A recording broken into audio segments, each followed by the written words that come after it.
bespoke radio for the masses. Headline edition, July 8, 1947. The Army Air Forces has announced that a flying disc has been found and is now in the possession of the Army. If the game is rigged, change the game. Game changer. I occasionally think how quickly our differences worldwide would vanish if we were facing an alien threat from outside this world. This is Fade to Black with your host, Jimmy Church, on the Game Changer Radio Network and KGRA, the Global Radio Alliance. I need your help to get to the year 1985. You're listening to Fade to Black with Jimmy Church on the Game Changer Network.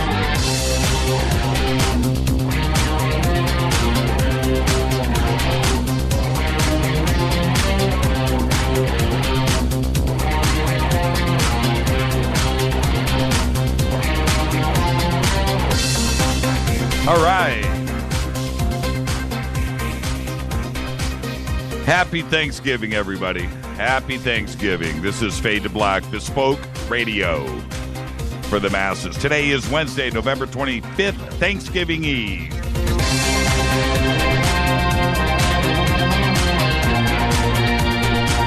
$329 days into the new year, just 36 days left, folks. For KJCR and the Game Changer Network and KGRA, The Planet, I'm your oh-so-humble host, Jimmy Church. What is cracking, everybody? I'd like to welcome everybody listening all around the world, all across the United States, hither and thither, to and fro, back and forth, up and down, east and west, north and south, far and near. This is Fade to Black.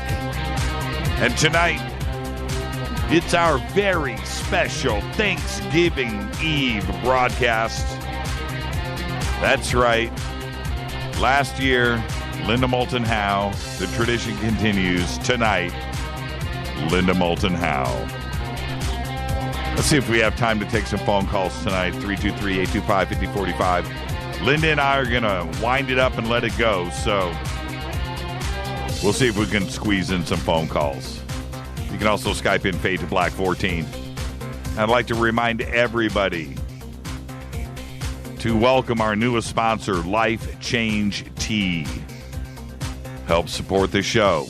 Change your life. Feel better. Go and get yourself some right now. Life Change Tea.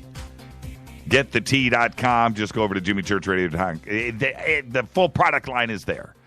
Everything is beneficial. It's all good. And we're in week number 2 on the on the Life Change Tea program, and I got to tell you, it's a life changer. I feel great. You can tell, can't you? You can tell. All right. Hey, you know, follow us on Twitter, by the way.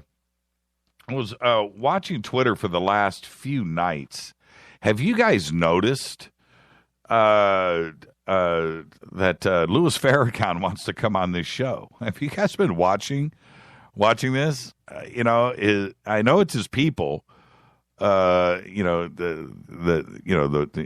main people over there are pushing to have Louis Farrakhan on the show, and strange, isn't it? Hey, I would love to have Louis on the show. That would be an interesting conversation, to say the least. So anyway, Louis Farrakhan. Have you guys been watching the tweets? And it's just, wow, okay. If he wants to come on the show, obviously they know how to contact us, and that would be an interesting broadcast, to say the least. Okay. All right. I'm just curious if you guys are watching the Fade to Black feed. And I think maybe, well, I don't know. Maybe they listen to the show. Maybe they're into what we do here, and he just wants to come on and talk. Maybe it's that. Maybe it's what's going on in the Middle East right now and Islam. I don't know. I don't know if it's that, and he needs a voice. I don't know if it's a white-black thing. Maybe he doesn't like me, and he wants to come on and tear me to shreds, or try to. Maybe it's that. Maybe he's just a cool guy. Maybe it's that. Have they listened to the show? I don't know. Is it just the name of the show, Fade to Black? And there's something, I don't know. Is their program called Fade to Black too as well? And they want to come on because it's called Fade to Black and they think it's about the Nation of Islam. I don't know. But the invitation is open. If he wants to come on, he knows what to do. I just find it interesting. Okay. Linda Moulton Howe. How do I jump in my time machine and just blast forward to 7:30 and just get her on? Happy Thanksgiving, everybody. Did you get your shopping done? I went out today into the madness. That is the day before Thanksgiving. We got all the hardcore stuff done this past Sunday, and then we went. It was on me today to go out and get all this, the fresh ingredients stuff. And wow, what a madhouse those supermarkets are today. So, but yeah, got everything done. And Rita is back at the house at Casa Day Church cooking and getting ready. And I will say this, one of the things that she's going to prepare tonight, and it kills me that I have to wait until tomorrow, she makes a carrot cake that'll make you slap your mama. Her carrot cake is... It's insane, and you have to watch her make it too because they ain't no boxes. All right, this is all from when they say from scratch, from homemade. What? Yes, it's all that except for the chickens didn't lay the eggs this morning, but everything else is right there, man. So anyway, she's gonna make that carrot cake, man, and I know how good it is. That cake is so good. And I was telling Race today, that cake is so good that you do two pieces. You do two. You either eat the first piece and go back and get a second piece immediately and you do it back to back, or you just get two pieces out of the gate. That's how good it is. It's absolutely amazing. Q&A week, by the way, is going to be this Monday.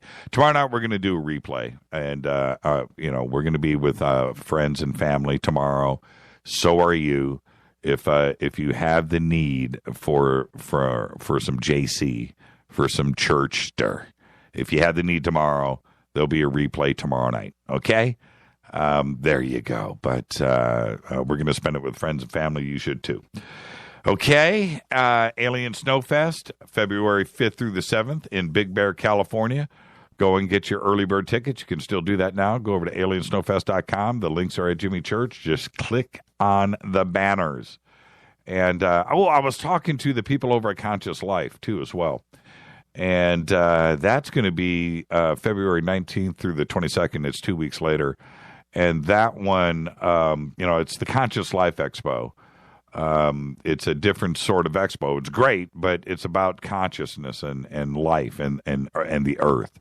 It's one of those good vibe conferences. It's one of the best. It's one of the biggest.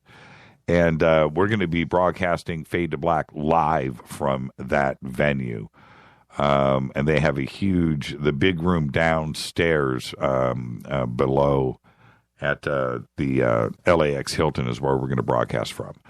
And and if you've been there before, you know exactly what I'm talking about. That room is humongo, and it's going to be great. So 14th Annual Conscious Life Expo, February 19th through the 22nd at the LAX Hilton, and you can go to consciouslifeexpo.com. With that, let's get this show cracking. Mark Dunbar, how are you so fast? I mean, how is that you are that fast?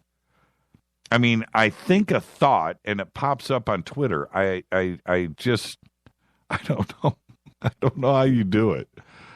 That's incredible to watch that. Follows on Twitter at JChurchRadio. Okay, let's get the show cracking. Today, yes, I almost put this on Facebook. I pulled back, though. I pulled back the reins. But I almost did, so I'll admit it now. Singer Amy Grant is 55 years old. Yeah, and you remember that song, Baby, Baby. And I don't care how heavy metal you are, how country you are, how anything you are, you liked that song, baby, baby. Yeah. And she went on to like marry Vince Gill. Wasn't she? She was like a Christian singer, or is a Christian singer, and Christian pop. But Baby Baby was a pretty sexy song, wasn't it? And what was the other one? That other hit of hers. Well, anyway, I'll admit, I like Amy Grant, okay? I do. That song is bleeping great. It's a great song. She's got great pipes. Christina Applegate. What was that other song of hers? Why is it that you can only remember one? But she had that other one, straight to the heart, straight to the whatever. Christina Applegate today is 44. Christina Applegate. Our dead guy's birthday today is John F. Kennedy Jr., 1960 to 1999, died at the age of 38. And if you think about it, okay, today's November 25th. That's his birthday. So let's put this together here for a second. Every heartbeat. Yes, Les Johnson is an Amy Grant fan.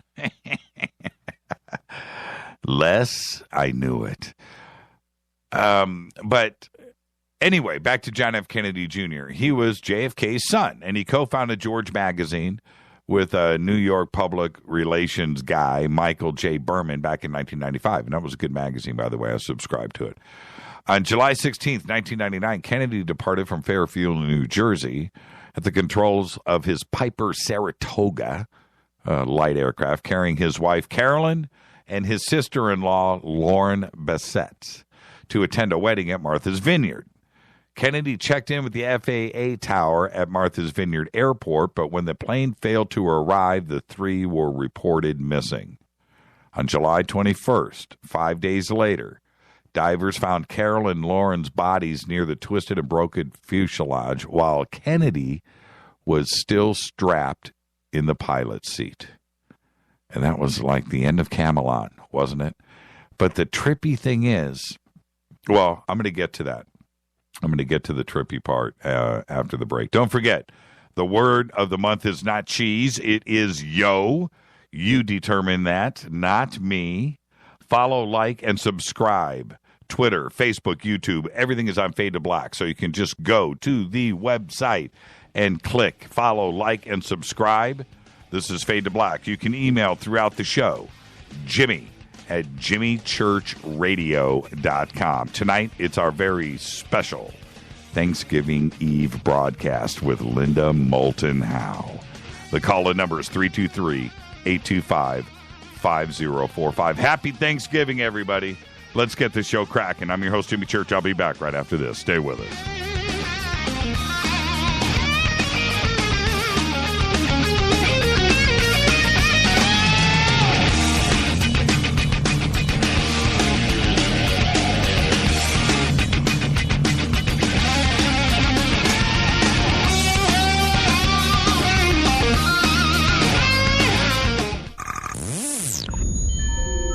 You're listening to Jimmy Church, Fade to Black. Fade to Black will now pause for alien identification. The station that talks the net. KGRA Radio. What's up, revolutionaries? It's me, Jimmy Church. Do you have an IRS or state tax issue? Well, I did, and I called national tax experts. My problems were fixed, done, fini, and man, I gotta tell you, it was a relief. National Tax Experts are a recognized tax office that services clients in all 50 states. It doesn't matter where you live. Give them a call. I'm telling you, they take the time to understand each and every client's individual financial status as well as their financial goals. And that's exactly what you need, my brother, when you're taking on the evil three-letter. So, seriously, give them a call today at 1-877-909-5444. Again, 1-877-909-5444. Or go check out their website, www.nattaxexperts.com. That's NATTAXEXPERTS.com. Tell them Jimmy sent you. 9 out of 10 geneticists agree. Fade to Black is not your father's radio show on the Game Changer Radio Network and KGRA, The Planet. Hi, this is Chase Klutsky with Fate Magazine Radio, and you're listening to Jimmy Church and Fade to Black on the Game Changer Network and the KGRA digital broadcast station, where the Fade-or-Nots rock. Hi, this is Rob Reiner from Anvil, and you're listening to JimmyChurchRadio.com. What's up? I'm Chris. What up? This is Kyle Massey, and you're listening to Jimmy Church Radio.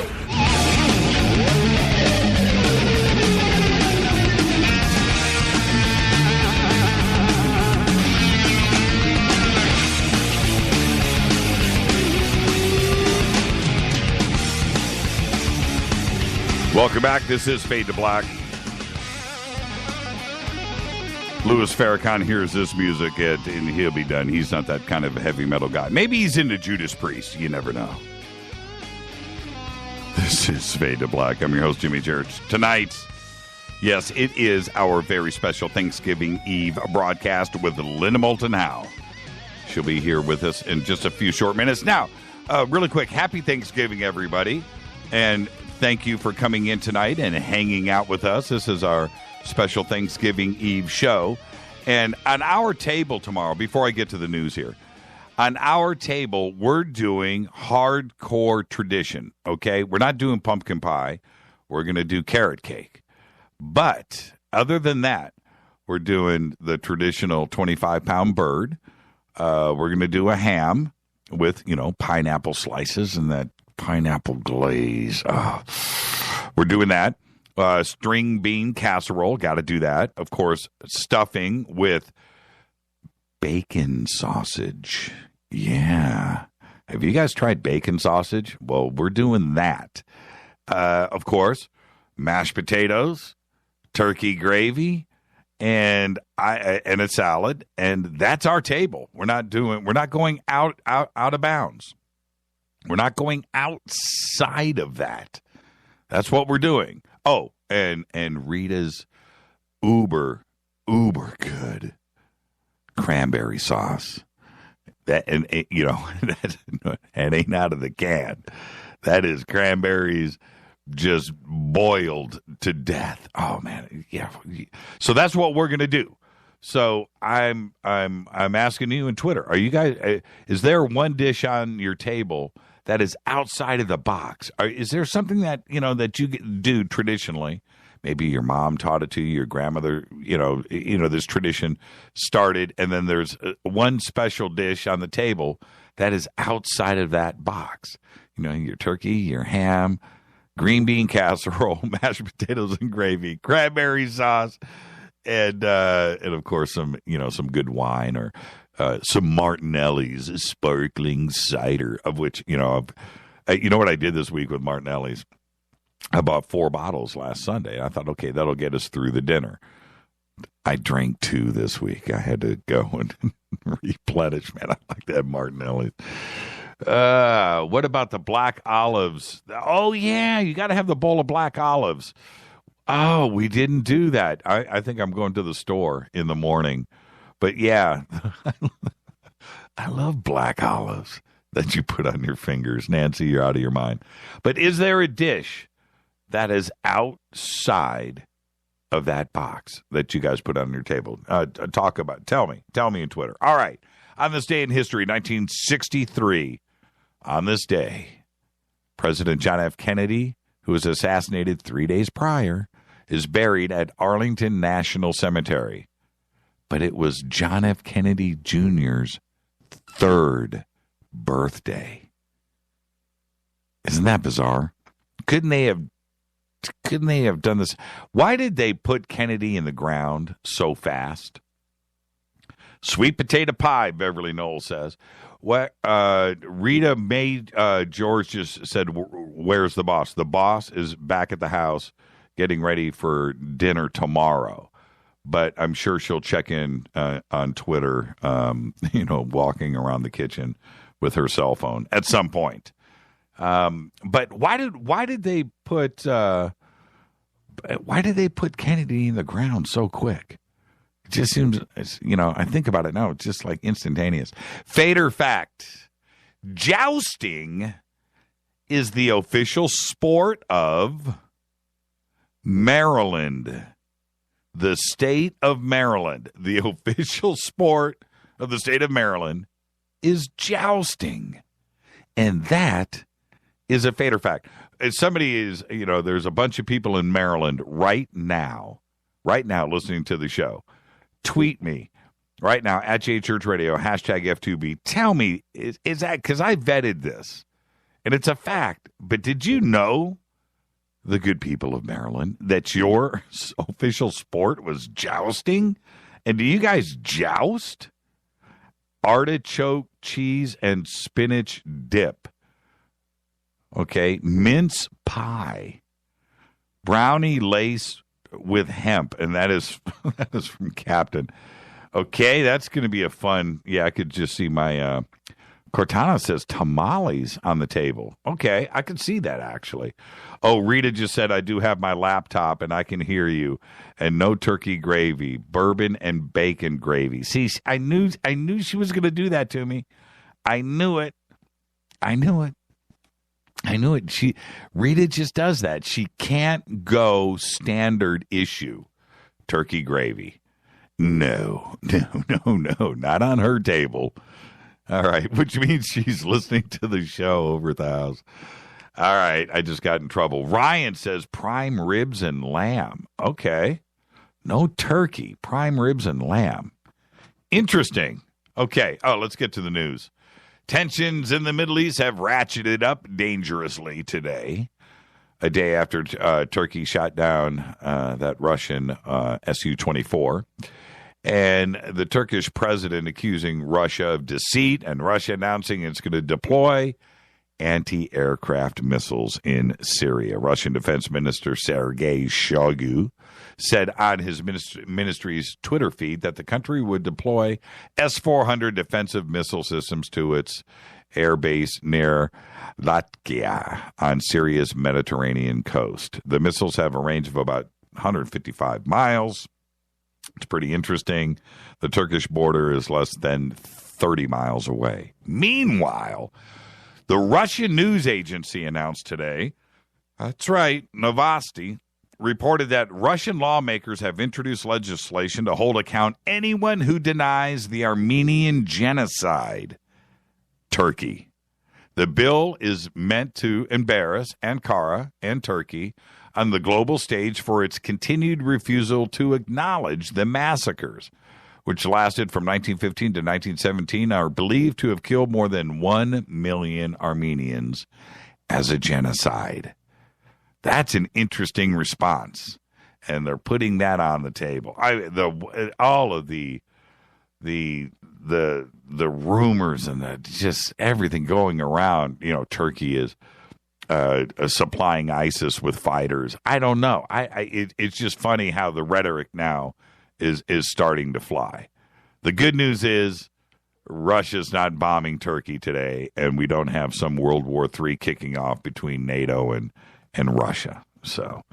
And it's going to chill out. Putin had to know going into this. You're putting in your pilots and everything else into harm's way, and stuff happens.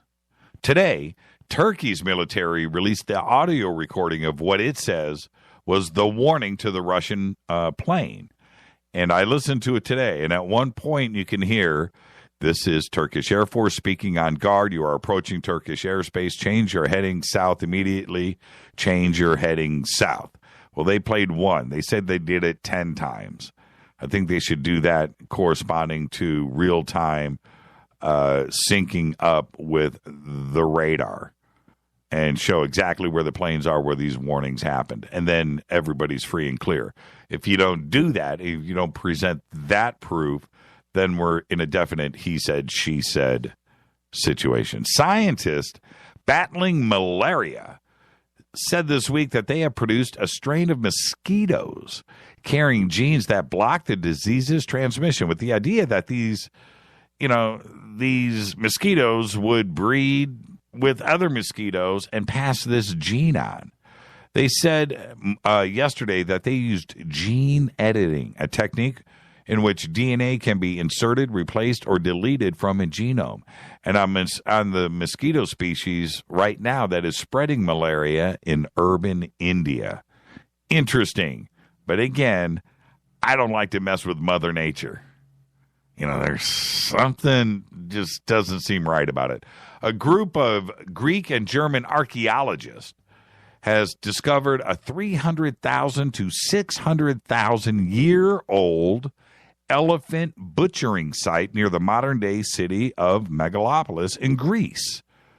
And this is the first Middle Pleistocene archaeological site ever to be excavated in mainland Greece. Moreover, the first Greek open-air lower Paleolithic site with both lithic and faunal remains to be examined by systematic excavation. And it's a trippy thing. When you go and look at the pictures and the rover on our Facebook page, go and look at the pictures. We're talking about elephant bones 600,000 years ago. It's trippy. It looks like it's exactly what they say it is. Lenovo and Samsung. Now, if you have a Dell right now, a new Dell, you need to listen to me. Lenovo and Samsung might not be the only big PC makers installing software that compromises your security. Dell right now is shipping at least some PCs, such as the new XPS 15 laptop, with a self-signed security certificate that is the same on every system. In other words, it's the same code, the same certificate on every system. It's not changed. If intruders get a raw copy of the certificate's private key, and all you have to do is buy the laptop or buy a new Dell, and you can get the private key, they have an easy way to attack every PC shipping with this certificate. It's much like Lenovo's Superfish exploit. You remember that? And Dell had plenty of time to learn from this mistake. Dell says its engineers are investigating the current situation. Dell better fix it soon, since it could be exposing millions of people to data thieves. This is Fade to Black. Tonight, Linda Moulton Howe, right here. This is our Thanksgiving Eve special. We're going to be talking about Gobekli Tepe tonight. All of the breaking news that we were talking a little bit to John Anthony West last night about. And Linda's got a couple of reports that are new over at earthfiles.com. We'll be talking about all of that in a few short minutes. This is Fade to Black. Happy Thanksgiving, everybody. I'm your host, Jimmy Church.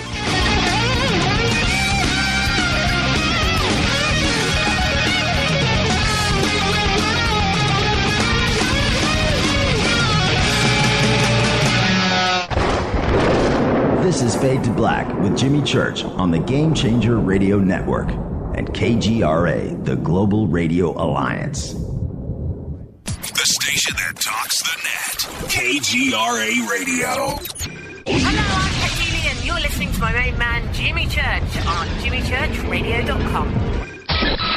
Hi, this is Ray Hobbs here, repping the planet, and you're listening to my good friend, Jimmy Church, Fade to Black, on the Game Changer Network and the KGRA Digital Broadcast Station.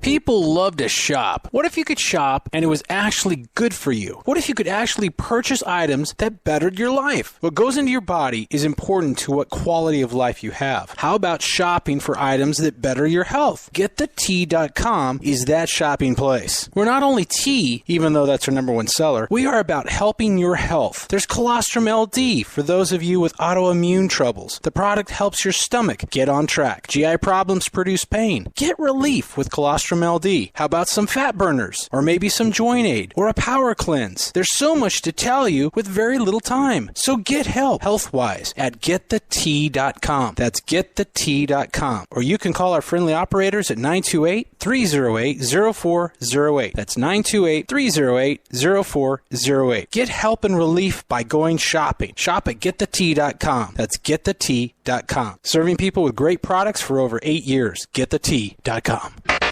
Imagine no longer being tied down to your computer, but having the freedom to take live talk radio with you anywhere you go. TalkStream Live introduces our first ever iPhone application. The talk shows you follow now follow you. And your iPhone is now the fastest and easiest way to stay connected to the best talk radio on the internet. Let TalkStream Live transform the way you listen to radio. Listen to live talk shows 24 hours a day, 7 days a week.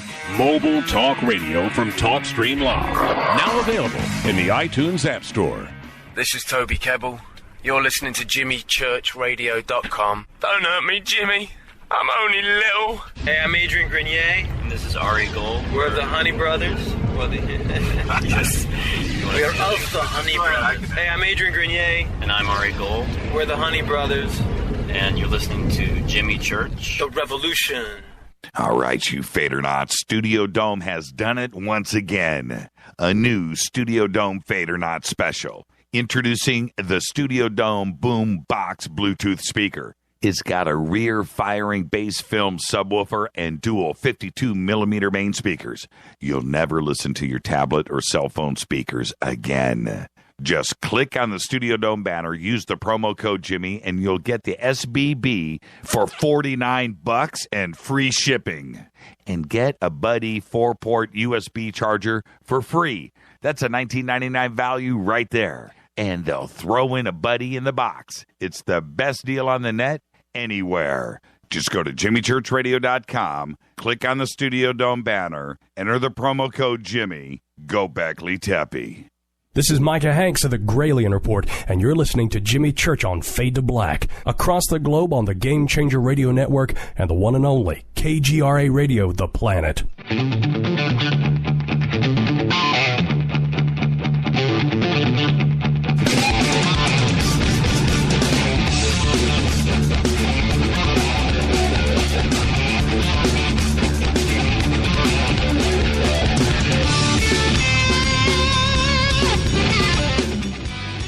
Happy Thanksgiving, everybody. This is Fade to Black. I'm your host, Jimmy Church, and tonight it is our very special Thanksgiving Eve broadcast with the one and only Linda Moulton Howe. She is here again. The tradition continues. Call-in number tonight is 323-825-5045. If you would call up, if you'd like to call up and say Happy Thanksgiving to Miss Howe, you can do that. Linda is a graduate of Stanford University with a master's degree in communication. Miss Howe has received 3 regional Emmys, a national Emmy nomination, and a Station Peabody Award for medical programming.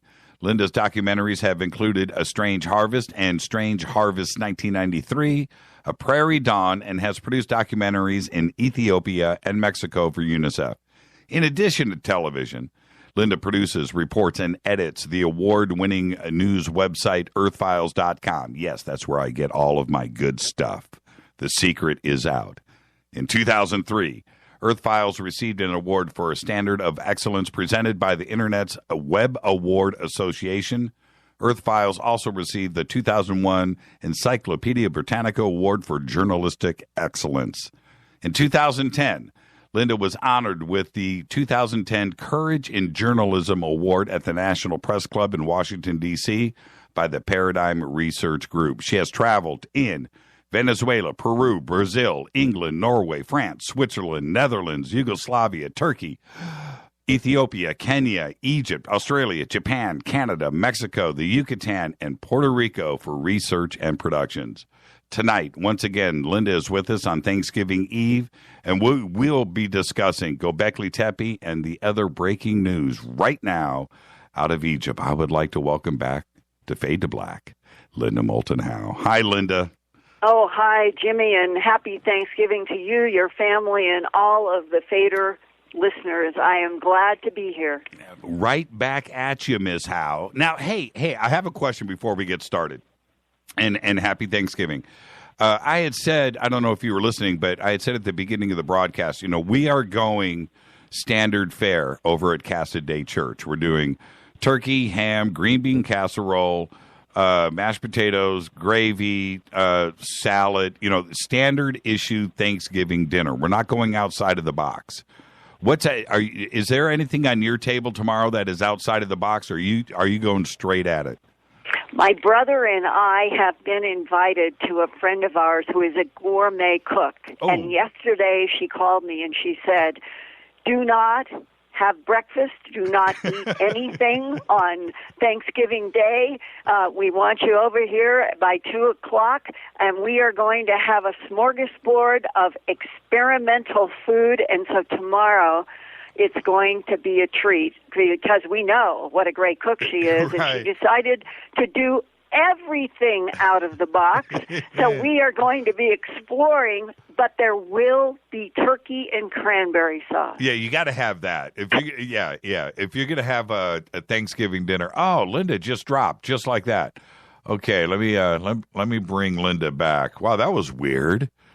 I think the NSA was offended by Linda's experimental food on Thanksgiving Day comment.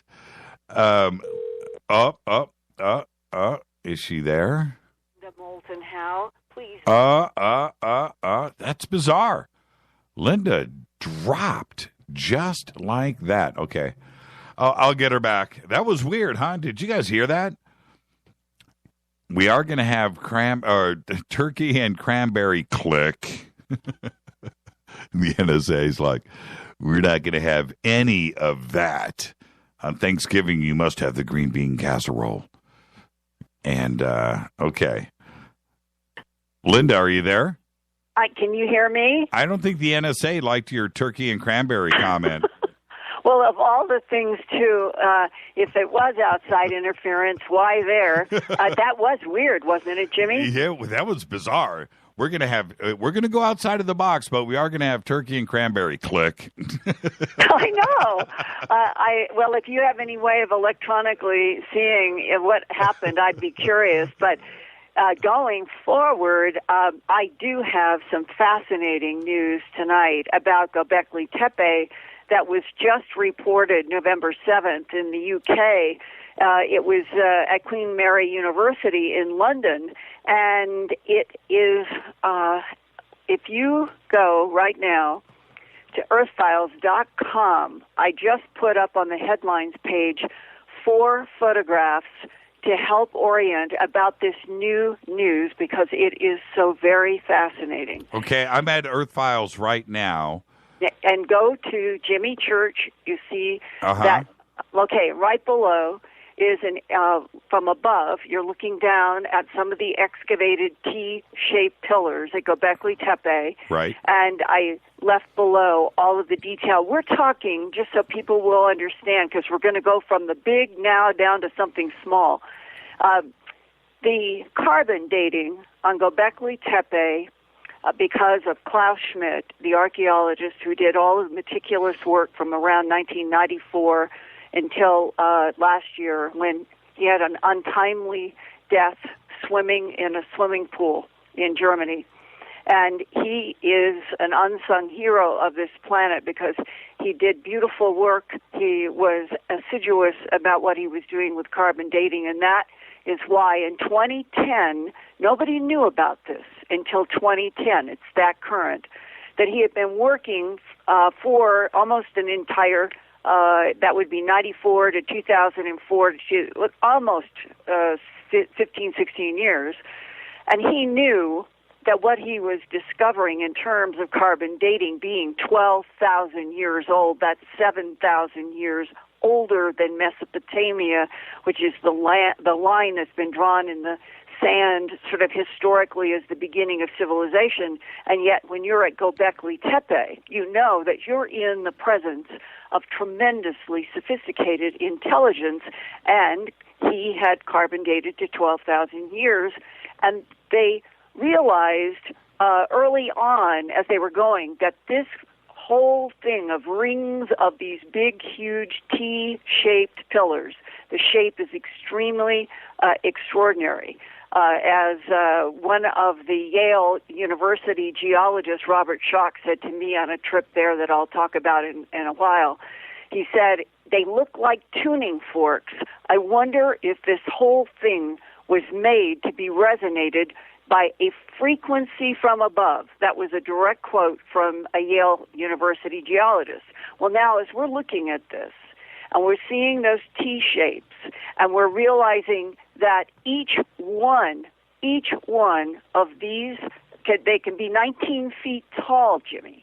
They can weigh up to 20 metric tons apiece. Insane. And with ground-penetrating radar, they have discovered that there may be 250 to 300 more of these in rings still underground, because only 5% of this huge hill of these amazing limestone T-shaped pillars have been unearthed in all this work that Klaus Schmidt has done. Now, what this news about is that there was a visiting man with a telecom company who got to Sanlurfa, went to Gobekli Tepe, and he, in the museum there where they had been taking great discoveries over the last few years from the hill and putting them in the Sanlurfa Museum, because this is so sad, they began to realize that as they were excavating, it wasn't just these T-shaped pillars. They were finding statues. They were finding animals. They were finding all kinds of extraordinary pieces. They don't even know what they are. And people from somewhere began to steal from the hill. And so Klaus Schmidt started making an arrangement with the Sanlurfa Museum, getting as much of the valuables that they could get out of the hill into the museum. Thank the Lord he did that, because now that museum has so much material that we're praying will remain safe, but also keep in mind this terrible issue. Sanlurfa is only about 6 miles north of the Syrian border. Right. And we know, when I was there in June of 2012, they were having skirmishes along the border between Turkey and Syria then, and we could see that there would be military, like jeeps would go by, and we would hear on the news about the skirmishes. And even then, it was, oh, what happens? How can they preserve this incredible 12,000-year-old site? And today, we now know things are getting perhaps out of hand there, and at least the museum has some of these pieces. Well, this man from the telecom, he came from Qatar, and he went into the Sanlurfa Museum, and just maybe sometimes it takes new eyes. Maybe it takes eyes from somebody who's not working on things to see. This was just recently discovered in the past few months. That second image is bone. And this bone, as you look at it, and why I put the pillars up above, the T-shape, can you see how it has the T-shape carved in the bone? And you would, I can see why people didn't discover this before. You really have to be sort of oriented to the T-shape and look at this bone. But the bone is at least 11,500 years old. It came from the site, was transferred into the museum, and nobody knew it was there until the telecom guy sees it. And I'm going to ask you, Jimmy, when you look between the twin T-shaped pillars, the tops are clear, do you think that those black ovals, the raised center, the long, what appears to be a chin and a mouth, right, looks like a character? It looks like a dude with long hair. And he's Well, got those- legs and feet, and he's got an eyes. He's got. Yeah. I almost see a nose. You're right. I see a Jay Leno chin. Right. Exactly. Now look, going down between the pillars, those could be interpreted as the legs, or the body, or the thin torso that's supporting that head. Right. Yeah, that's exactly what it looks like. It can't. Okay. Now, see those hands to the left? Yep. Okay, come down to the next photo. This is one of the extraordinary pillars. Check you out, Linda. Okay, keep going. Yeah. Now we're looking at one of the huge, outstanding pillars in which there are these anthropomorphic arms that sweep down around both sides of the pillar with the fingers coming around the front. Yep. The very strange animal, nobody knows for sure what that is. Some speculate a fox. It may be. There's another animal on the other side that is longer and weirder, and that's one of the characteristics. Gobekli Tepe has creatures carved three-dimensionally in these huge pillars. These are not glued on. This is not cemented. This is something that had the ability to make three-dimensional figures on 17 to 19-foot tall, ton-weighing stones all in one swoop. And then around, just to further emphasize the mystery of this extraordinary place, the band of symbols coming right around below the hands. The belt. They have never been translated to this day. And, well, you know, it looks like a Hermes logo. Could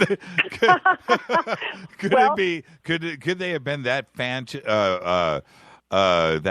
fashion conscious, forward thinking 12,000 years? But doesn't Dear Jimmy, I think that you have to keep in mind the timeline. This is 12,000 years old. I know, huh? Isn't that anything today doesn't count? But isn't it beautiful when you look at that they were 12,000 years ago obviously conscious about clothing. That's a belt. That's a belt with designs on it. And doesn't it make you wonder that the culture there could have been walking around wearing belts with these designs on it, and how they were non-human, and that's what I'm coming to. Okay, let's go there. All right, let's go now there. look in the front. See there is that strange sort of U-shaped symbol, and hanging from it appears to be some sort of a pelt. You can see the legs, the tail in between. Right. Now move down one more photo. And you are looking at what they call Urfa Man in the Sanlurfa Museum.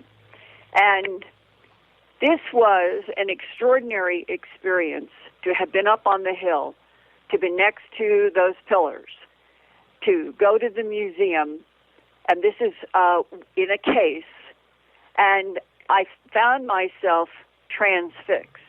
Everybody did. Because this doesn't look like it's 12,000 years old when you're there. You are struck with something that could be on one of the exhibit floors of MoMA in New York. Sure. It is done so well. Right. Now, and I'm going to start with the idea, not proof, this is in the realm of speculation, that the head of the mysterious Urfa Man with those big black eyes, and when you're there, and you're completely mesmerized by the fact that those eyes coming out of this statue are black crystals. The dimension is, when you're there, it's as if the eyes are protruding with a kind of translucence out into the air because the crystal catches light. And so it's not like you're looking at a inorganic statue. It is like you are looking at a face with eyes that are still alive, with intelligence, with glints of light. It is unnerving, actually. And they don't come across in a photograph through the glass like you see them with your own eyes. But nevertheless, they're three-dimensional and they are black. And it was a huge nose that was knocked off. no hair was depicted. And as you come down from those amazing eyes, past the huge nose that must have been there and broken off, it hits you that where there should be, or we would think of a mouth, it was molded with a depression. This is a characterization of something that never had a mouth. Mm-hmm. And you stand there, as some of us did, and said, is this a depiction of beings that were completely and totally telepathic? And then you come down and look at the double V neck, like straight out of Star Trek. Right.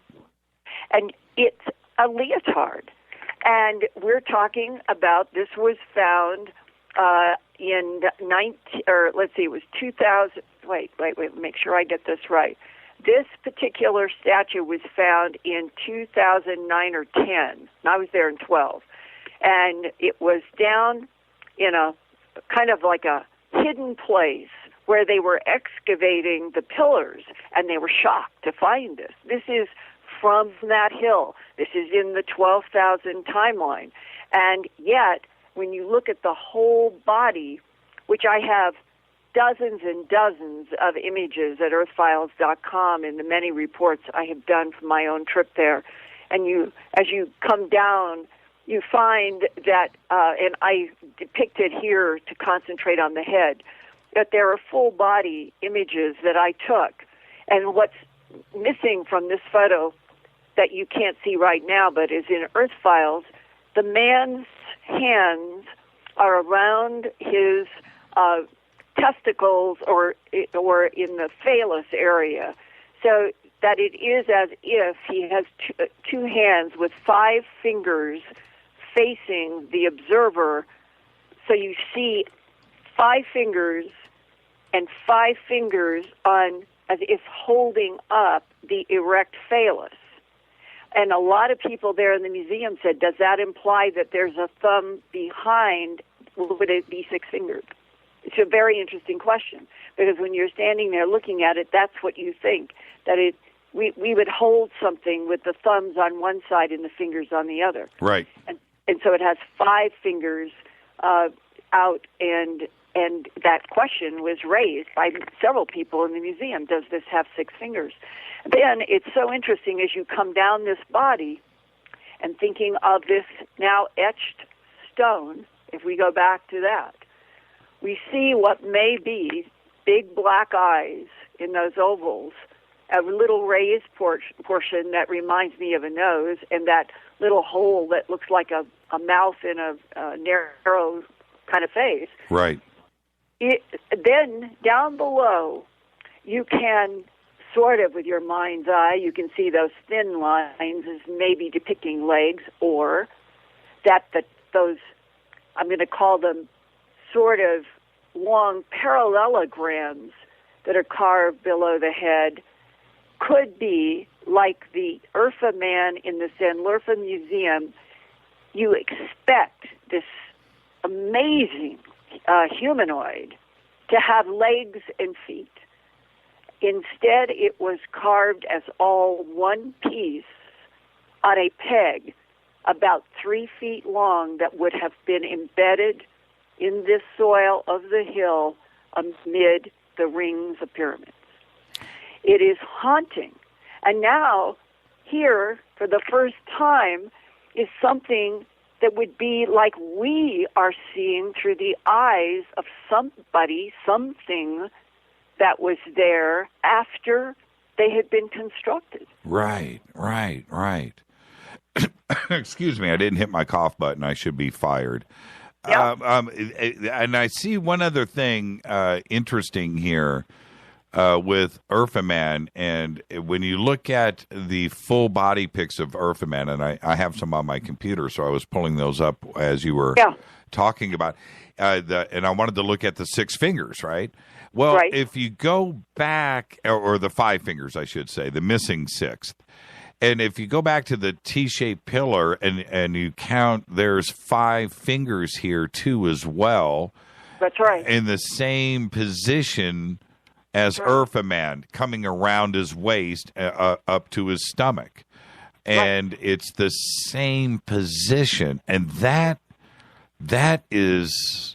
an interesting thing that I don't think anybody has brought up before. Well, and don't you, in your human mind, you fill in those thumbs. You do. Because we hold anything and everything between our thumbs and our fingers. Yeah, we see 4. We see 4 fingers. Exactly. Yes.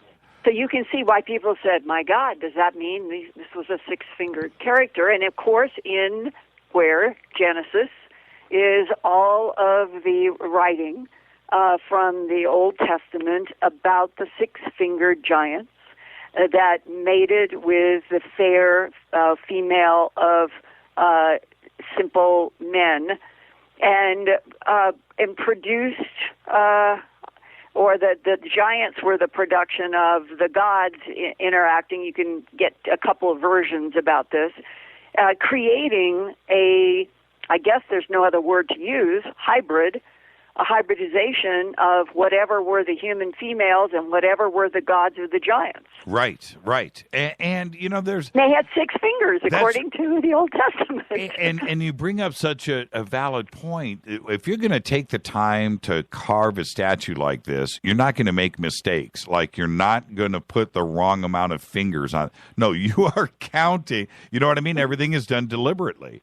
And, That's right. And why would you deliberately leave off, when you have such a fine sculpture here, leave the mouth off? That's right. Why would you do that? You can see that below the bottom, what we would call our little fingers at the bottom, yes, those are the bottom depiction of testicles. So either he's got 2, two phallus, one in each hand, which would definitely make him a hybrid. Right. But that could be what he's holding. It is in that general area. I don't know if we'll ever know, but it's certainly separated. And what I mean by that is, man, it just sounds painful. But what I mean by that is you take the time to carve something, and you are doing it to represent. You're not going to make mistakes. So this isn't a mistake, and it's there for a reason. We just have to figure out why. And Jimmy, when you look at how beautifully this statue was executed from, we'll call it just below or about the pubic area up to the top of the head, and that you would expect with that much skill, beauty, that you would be seeing the legs down to the feet, just right, as the Greeks depicted, and the very fact that there is this peg, I don't know how else to call it, it's in stone, but it is a rectangular structure meant to be embedded into the ground, means that this whole thing was conceived and executed in one fell swoop, as it is to be put in the ground. Right. And I had, we're going to be up against a break here in 45 seconds, Linda, so we'll pick up everything on the backside. But okay, Robert Schock sent me a picture of him with Urfa Man, right, at the museum. And so when you see Robert, if you go over to our Twitter page, you can see it there, or I can email it to you during the break. But when you see Robert standing next to it, then you kind of get the concept of, this is the oldest statue that we know to date, period, that's ever been recovered. It's been dated now to approximately 13,500 years old. Look at it next to Robert Schock, and then you appreciate the beauty, and you have to think to yourself, Stone Age man was doing this 13,500 years ago? There's right. There's more to this, and we'll be talking about it when we come back. Tonight, Linda Moulton Howe. Linda, stay right there. Linda Moulton Howe, this is our Thanksgiving Eve show. Happy Thanksgiving, everybody. More with LMH when we come back. Stay with us.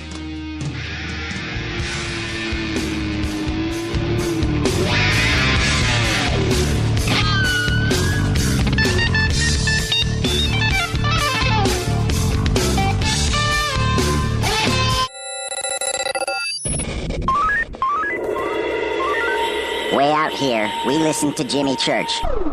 You're listening to Fade to Black. Always on the edge of the hottest alternative talk. Jimmy Church with Fade to Black. KGRAradio.com. soy Mario Carson, el tiburón, y los invito para que escuchen a mi buen amigo Jimmy Church Radio. ¡Claro que sí! Ray Sobbs here once again to tell you about the Space and Alien Snowfest Ufology Conference taking place in the ski resort city of Big Bear Lake in sunny Southern California. What a lineup. Richard Dolan, Chase Kletsky, Micah Hanks, George Norrie, Jason Martell, Jimmy Church, Linda Moulton Howe, keynote speaker Stanton Friedman, and more. Along with the speakers and lecturers, join the luncheon hosted by Jimmy Church. See a world-class UFO ET-themed ice sculpture contest with attendees voting the winner. Enjoy the quaint shops, restaurants, and pubs in Big Bear Lake Village, and enjoy some of the best sky watching you can imagine. After the hectic holidays, gift yourself with a retreat the first week of February and come relax with us in a premier ski resort town high in the mountains of the Southern Sierras with an average of over 300 sunny days a year. Take advantage and book your lodging early and get your tickets now. Visit our website and register at aliensnowfest.com. That's aliensnowfest.com. Did you ever turn to your radio for your favorite talk show to find that it's been preempted for this? In the air to deep right center. Back goes Lewis to the wall, and it's out of here! Or this? And I'm ashamed of you, Hillary, for voting for it. Do you have a favorite talk radio program that's not available in your city? Just go to TalkStreamLive.com for links to the best streaming talk radio shows. At TalkStream Live, you will find live talk shows 24 hours a day, 7 days a week. All your favorites are here. With such a large selection, you will also discover some new favorites. On the go and still want to listen? With the mobile smartphone, simply type TalkStream Live on your internet browser. Now you can take internet radio with you. You will also find hundreds of music, news, and sports streams. Best of all, the TalkStream Live directory is free and there's never a login required. Remember TalkStreamLive.com, the fastest route between you and your favorite talk radio show. You are listening to Fade to Black with Jimmy Church on the Game Changer Network. Oi, oi, I'm Reese Evans. You're listening to Jimmy Church. This is Revolution. The revolution will not be televised. The revolution is on radio.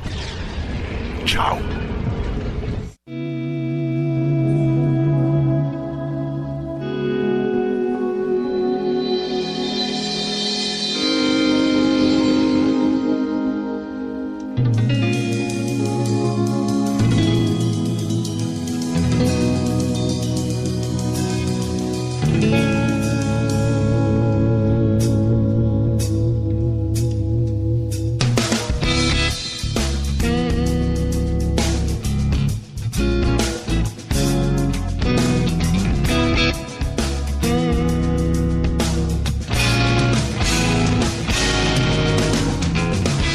Happy Thanksgiving, everybody. I'm your host, Jimmy Church. This is Fade to Black. Tonight is our very special Thanksgiving Eve broadcast with Linda Moulton Howe. And we're talking about Gobekli Tepe and this amazing, amazing piece of bone. And we're also talking about Urfaman. Linda, check your email. I sent you the picture of Shock. Okay. Yeah, check your email. It's a great picture. I just heard it. Yeah, I'm wondering if Urfaman was carved to look like Shock. Look at them standing next to each other. It's pretty funny. It's an incredible picture. Now, when I look at this piece of bone, Linda, with the carving with the T-pillars, with an obvious human figure in between, or what looks to be a human figure.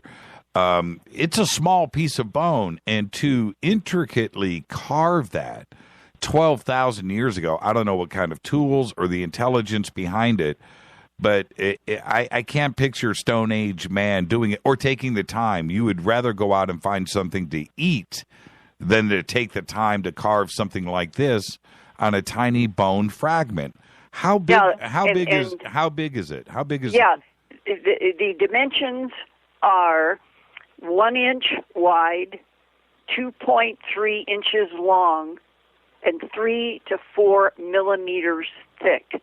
And you're making an excellent point, because to have carved it with this intricate detail at this size, and to know that one of the things that puzzled Klaus Schmidt is from the beginning of his first excavations until his untimely death, one of the things he always said was he never has found or had found a tool. He had never found any implement. He had never found any signs of any kind of habitation. There was nothing covering the Gobekli Tepe hill, which, by the way, Gobekli Tepe in that part of the world means pot-bellied hill. And when you go back into the 1960s, in fact, it was an American archaeologist and a German archaeologist. They wrote up a report about this particular hill in this area of Turkey that they thought was unusual and that it should be investigated. And that is what provoked Dr. Schmidt ultimately from his work to begin doing this excavation. So it had always been known as an unusual shaped hill, but the truth was, according to him and to the locals, nobody knew about anything underground there until he started excavating. And the very fact that he found nothing, there was nothing of habitation or tools or how this was made, and then you jump to the morning of June 13th, 2012. And I was traveling with Robert Schock, that you had the photo with, and we were on a tour, a group of us, going to Gobekli Tepe. For most of us, it was the first time. I think it was the second time for Schock. And we had seen photographs taken from computer illustrations when they do the ground-penetrating radar. Mm-hmm. And so we had seen what they looked, or what they created. If we could see with our eyes into the hill where we went, we would be seeing 250 to 300 more of all these big pillars and rings with who knows what all is buried along with those pillars, like Urfa Man and the animals and the creatures and so forth. Well, as we were climbing the hill, Schock had said that he wanted us to get there by sunrise, or a little bit before sunrise, so we could have the experience of being above the excavation when the sun literally hit the horizon. And I was facing directly west, and I, on purpose, as soon as the sun came up, I wanted to just pivot 180 degrees without any expectations. I just wanted to see what happened down in the excavation. Right. And two of the what they call C and D sections, there were two pillars, because there are some that are taller than others, got glints of the sun first.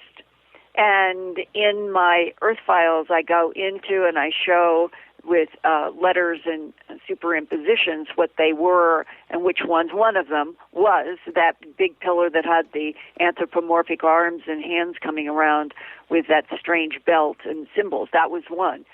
But as I wanted to get closer, and this was my first time there, you could go down the hill because it isn't sitting like right on the top of the peak of a hill. It's like the rings were in sort of a bit of a saddle, but you're still high, but it's a bit of a saddle, so you go down to get into it.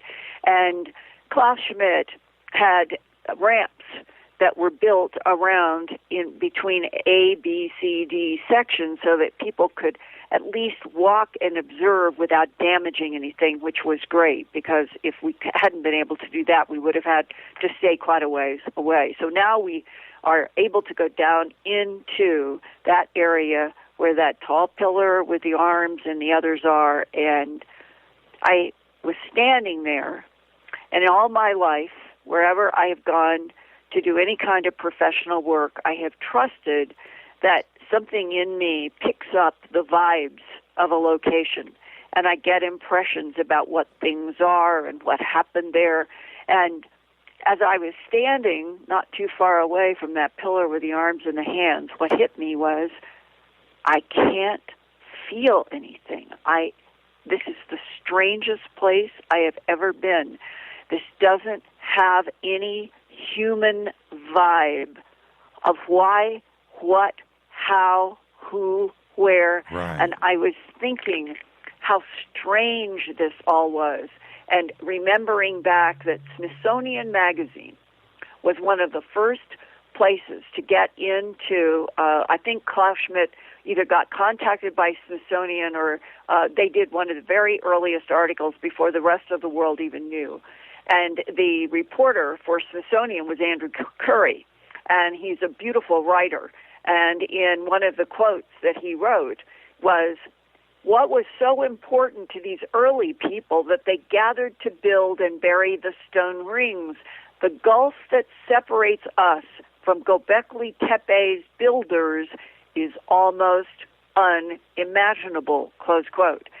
That is a very important sentence because that's what I and Schock and others, we ended up discussing. That whatever we were surrounded by was not really comprehensible to us. It didn't make... are you saying that with all of your experience going to other archaeological sites and megalithic sites and structures, that you had a human element and a vibe at those locations, but here there was a disconnect? That's right. Absolutely alien feeling. Wow. And it was about that time that I was sort of observing my own lack of being able to connect to anything around me except in awe, that Schock came down. And he and I had both been talking about another quote that was in the June 2012 issue of Actual Archaeology. It's published out of Anatolia in Turkey, and it was there in the airport when we landed. I bought one as we were going to get our luggage, and it had a title in it in English. It was an English version, The First Temple of the World, Gobekli Tepe. That was the title. Mm-hmm. And in there it said that this is now the Turkish archaeology point of view. The T-shaped pillars have an anthropomorphic identity, but who are they? As their faces are never depicted, they seem very likely to be related to supernatural beings gathered at Gobekli Tepe for certain but so far unknown purposes, close quote. Now, that means that Smithsonian, Turkish archaeologists, myself, other people who had been there, and Schock, we're all feeling this, and Schock comes down and he's standing right next to me. And that's when he said, you know, Linda, I've been standing at the top looking down at this. And he said, what I keep thinking is these are T-shaped pillars. They keep reminding me of tuning forks. And he said, I can't help but wonder if this entire complex was built to resonate to a certain frequency that would be produced by something above. When I have Robert on the show, he no matter what the subject is, when we talk about different sites and we talk about rocks, right? His favorite thing, he's got an opinion and he's able to think through things. Gobekli Tepe has got him stumped. Yeah. Okay, now that's a very interesting lead to, let me just get it here. Okay, well, hold on before you go to that. It really ties into this, whatever you're going to do. This is exactly what a quote from Andrew Collins, okay, go ahead. Who reported this. He says in a little paper he's done at his website after contemplating and studying this bone, he said, another important question is how the bone plaque came to be made and what its purpose might be. Even though it bears no holes indicating its use as a pendant, it could still have functioned as an amulet or talisman, yes, capturing the likeness of the twin central monoliths. And that is something that when you look inside of all of the Gobekli work that I have done that's at Earth Files, and there's so many photos, there's a big wide one in my June 18th, 2012 Earth Files that you may have. It's part 2, the mysterious 12,000-year-old Gobekli Tepe, the odd pillar creatures, bizarre totem, and mouthless man. And in this as you look at this wide photo, you will see that there is the ring of pillars, Jimmy, around 2 in the middle.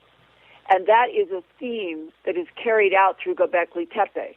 There is the ring of the pillars and then 2 taller ones at the center. That is a repeating motif.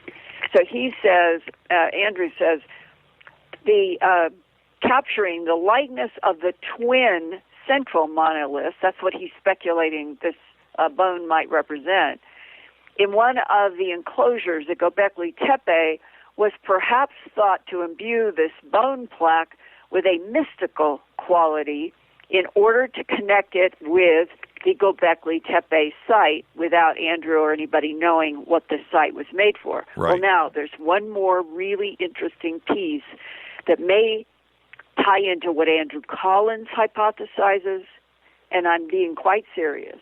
The Gobekli Tepe was constructed to link the souls, the life force of, I'm going to just go out on the limb and say I don't think that Homo sapien made Gobekli Tepe. Right. I think it's another intelligence made Gobekli Tepe. Sure. And Andrew Collins thinks that there is a possibility that this whole thing was functioning to connect the souls, like a soul telephone, from Earth and Gobekli Tepe out to Cygnus, the constellation Cygnus, where the speculation is that there is a solar system in Cygnus that is related to this construction and others.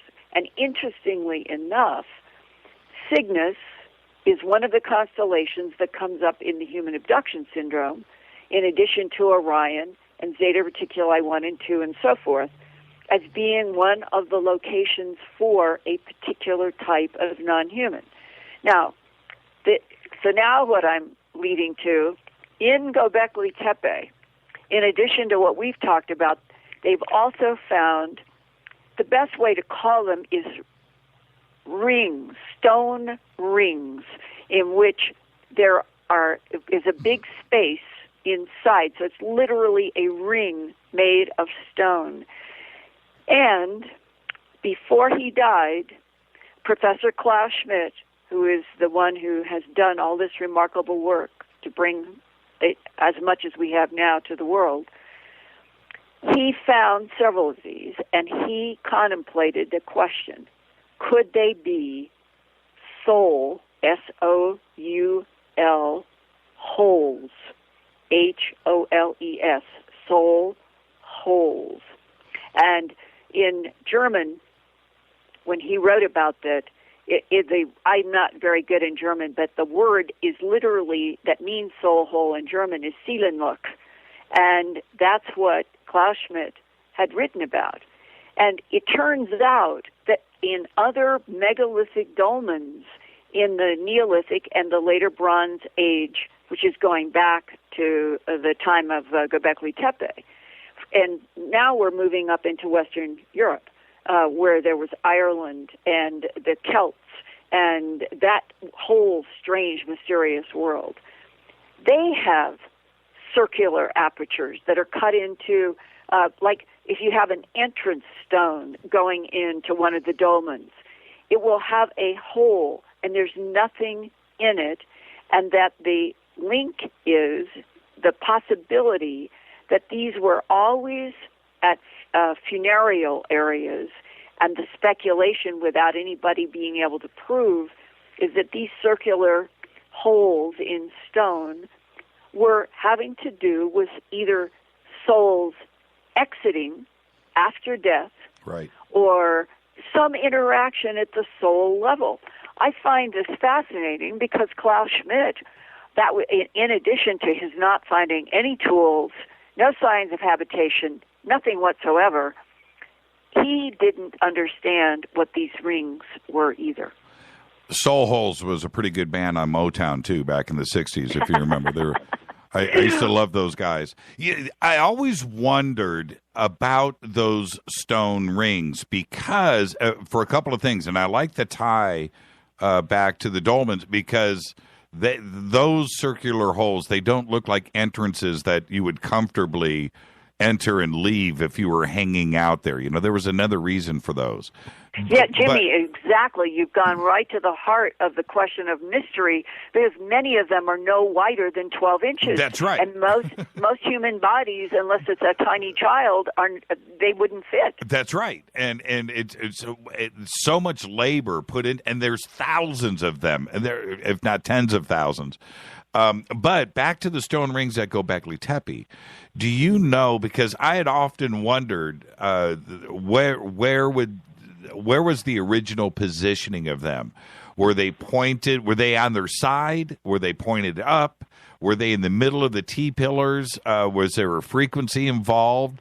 You know, were they sitting between the T-pillars on their side so you would look through the hole? And did they light up? Was there energy there? You know, there's something to those stone circles. And I did Klaus ever tell anybody about how they were orientated when he was doing the excavation and what the position was, and if he had any idea of what the original position of the stone circles were? Yeah, reading from Andrew's paper on this, Klaus Schmidt never commented on these holed stones seen in the two most accomplished enclosures uncovered to date. But he did have something to say about the fragments of stone rings found at the site. And it says he suspected these had been placed in the walls of now the lost enclosures, because some of the walls have collapsed and these rings were found because they were on, remember, all of this was in a hill. And then you start excavating, and they're finding some of this, some of the walls. When we were there, they were explaining that there were walls that had been built between the rings of the pillars. And in those walls were embedded some of these things we're talking about, the creatures, humans, the soul holes. The walls were not out of solid limestone like the pillars. And they have collapsed in some sections. Some have not, but some have. And that's what they mean. He suspected that these soul holes had been placed in the walls of now lost enclosures and might have acted as Seelenlook, a word in his native German language meaning soul holes. So where the ones that he had found would have been in the what we'll call looser material that divided the big rings of limestone. And when you look at the photos, you can see that. Yes, and now I'm going to go out on a limb here. I want you to go back to Earth Files and go to the bone picture, okay, and look at it with me in real time. And my audience is doing that too as well, I'm sure. Okay. So everybody look at the bone picture. Now I'm going to go. I'm going out left field here, Linda, but go with me. Okay. Do you think, not amulet, not pendant, but maybe instruction manual, that you are supposed to stand in between the T-pillars? And maybe this was left for us to know about how the stone circles were used, that you were supposed to stand in between the T-pillars. And it's a very insightful comment, because if shock, his speculation, is anywhere near correct, and of course what he meant was something in the UFO category that would come from above, emanate a frequency that would vibrate all of these pillars in order to do something. Right. If you are right, and if this was carved, because this is what, I'm not saying that this guy in between those pillars is human. My suspicion is not. But that these were used for whatever this entity is, we'll call them entities, that the entities would stand in ways in these patterns of these rings.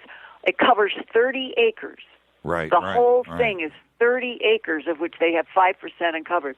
So you can imagine 30 acres of these huge pillars and all of these other artifacts, and the entities standing in between each of these pillars for a reason we don't understand, and something would come, cause a frequency to generate, and who knows what that would do, but it may be that's why there's nothing else there, because the vibration, the frequency of the big pillars was the whole point. Yes. And now I'm going to throw you under the bus a little bit, Linda. Okay, just a little. I'm going to nudge you towards the bus. How many times were you at the Urfa Museum and walked past this bone fragment yourself and didn't see it? Oh, we were there after we had been on the hill, and we were at the Urfa Museum for probably 90 minutes. And in those 90 minutes, I was completely concentrating on Urfa Man and the stone. And because we really need to talk about what dominated my mind, and when you go to where we're going now, you can see why nobody would ever notice a 1-inch by 2-inch bone fragment. Isn't that crazy? It was right in front of you guys the whole time. Well, it was somewhere there, so we don't know where this guy saw it. And I can't say that it was there in 2012 because Klaus Schmidt was excavating and putting things in the museum up till his death last year. So it may not have been there when we were there June 2012. Okay. We do not know, and nobody does. When did it come there? Okay, you get a pass card then. Okay. You get a pass. Now, but my question is there other stuff there like this that we don't know anything about? Are they labeling it? Are they cataloging it? Is it haphazard? Is stuff just in a box in a corner that they've collected? You're asking great questions, and we need to go to the next most startling thing in that museum. And this is in part 2, Mysterious. This is the Odd Pillar Creatures, Bizarre Totem, and Mouthless Man. And if you go there and go down past the exteriors and you get into the interior, I will tell you that, so we had been on the hill and we come into town to go to the Sandlerfen Museum, learning that this is where they are taking so many things from the hill so they won't be stolen. And the first place where I was captivated and spent a lot of time photographing and talking with people was Urfa Man. And then I turn around, I had a 35 millimeter camera, a normal with film in it, and it's hanging around my neck. And I have, over my professional career, one of the things that I've always found has helped me is that as I walk into any place where I have never been before, indoors or outdoors, I begin taking photographs of whatever my mind is stunned by, confused by, whatever it is. And then I know that in my camera, I have the exact time that I saw something that was stunning in some way. So this is what I'm now doing as I walk away from Urfa Man. And I came into this next room, coming from the direction, as you see in this photograph, where there are these little boar-like creatures down on rocks. Okay, where can I find this on Earth Files? Okay, this is part 2. Okay, I am a mysterious 12,000-year-old Gobekli Tepe, odd pillar creatures. It's number 1985. EarthFiles.com. In the archive? Yes, you would. If you go, I thought you were in part 1. I'm in part 1, but it ends. Okay, at the bottom it should be a connection to part 2. Okay, keep going. I'll find it. It's just at the bottom. I always do links from part 1 to part 2. Oh, from below and above the earth. Mass extinctions. And part, let me get to part 1 so I can see where you are.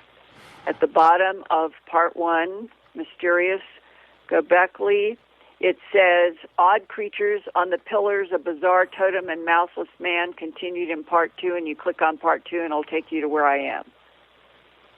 Are you there? Linda, I don't. Are you in? which Gobekli Tepe report are you in? I'm on the one below Fade to Black. Okay, and when I scroll down past Urfa Man, there's nothing there. So Oh, on the headlines page. I just put that there to be convenient to pull those photos out. If you then simply go up there to the quick search on the upper left and type in Gobekli Tepe, and you will then be taken to the archive list of Part 1, Mysterious 12,000-Year-Old Gobekli Tepe.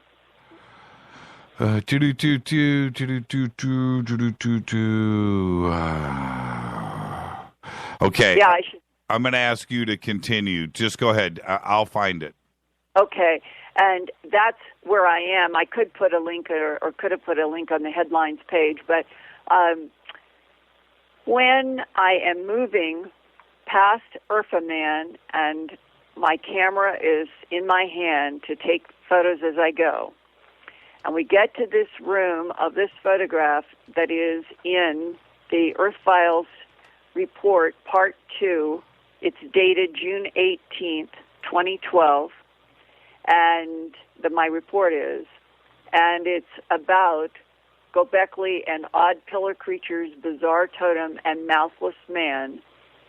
And as you go to where I was after Urfa Man, there is a tall 6'3" totem. And as I approached it from coming in to its left, I think that I'm looking at some sort of a bizarre creature with snakes climbing up the side of the body with an arm raised with, again, fingers that are stretched at the side of this totem.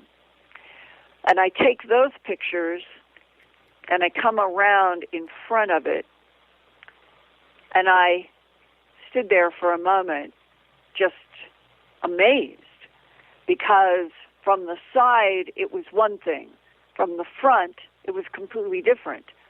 The top had been excavated or bashed or something in the front of the face, and it came down, and what looked like snakes on the side were the arms of one creature and the knees of another, and the knees that were the top of the head from the side are on either side of a pubis in a body that is giving birth to what looks like a human baby. That's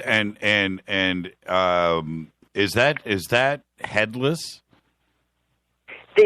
When you look at it from the side, if you've found this report, you'll see eyes, you'll see a mouth, you'll see ears of a bizarre creature that the Turkish archaeologists referred to this as a predator, in quotes, a predator. That's the Turkish language translation. A 6'3", you could also say monstrous character. And that is what is to the side with what look like snakes. You come around the front, and it is a totem of different bodies coming down to what looks like a human baby being born.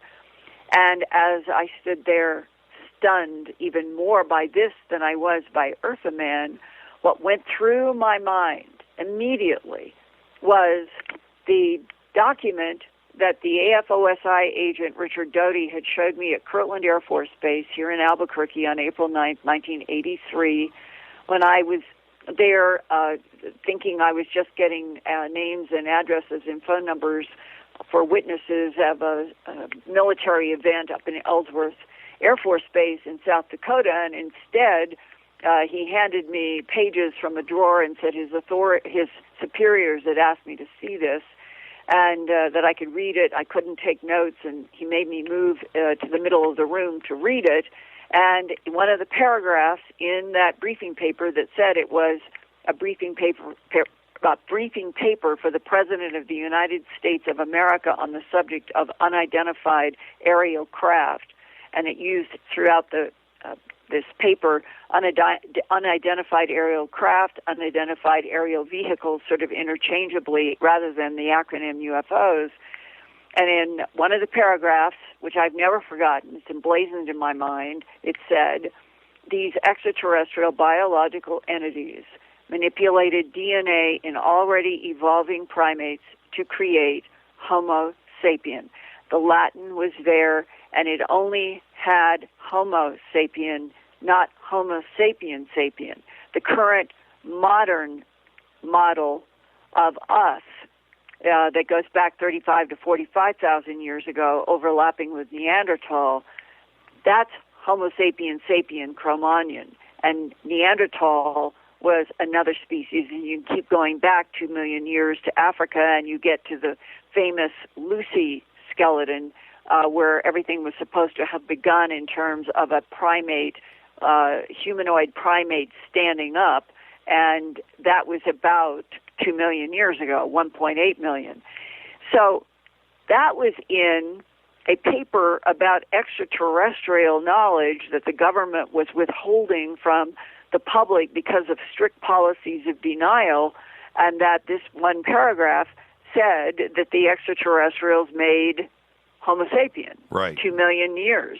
And now I am in the San Lorfa Museum looking at what came out of the Gobekli Tepe hill that's been carbon dated to 12,000 years ago. It's at least 12,000 years old. And it seems to be depicting what I read in that briefing paper at Kirtland. That's interesting. And the way that all of that on that pillar at the bottom with the snakes, and there's a weird message that is, because that is about as deliberate as the hands or the belt buckle or the arms or anything else that is on any other pillar. Why are they depicting humans and snakes and other animals down at the bottom of the pillars, all going in a certain direction? Well, and see, Jimmy, they aren't snakes. On the side, they look like snakes. The head of the snake from the side are actually the knees of the body that is giving birth to the human child. That's what I'm saying. That's exactly what I'm saying. It is done for a purpose. And when you look, there's a message that is being. What I meant to say is, it's not snakes. It's not. There's a message there. That's what I meant to say. And that the reptilian overlay from the side seems deliberately designed. This is a very sophisticated totem, and we're not even seeing all of the front because something destroyed what would have been the front of the creature from the side that the Turkish archaeologists referred to as, quote, the predator, close quote. Right. And Linda, you said something earlier that hit me in the middle of the forehead like an ice pick. And I don't know how you got past this. I'm sure you've made the connection. But you said Andrew Collins is referring to the possibility of everything pointing towards Cygnus. Right. What happened last month? KIC yes, the 846? KIC star. Yes, there's a bunch of us.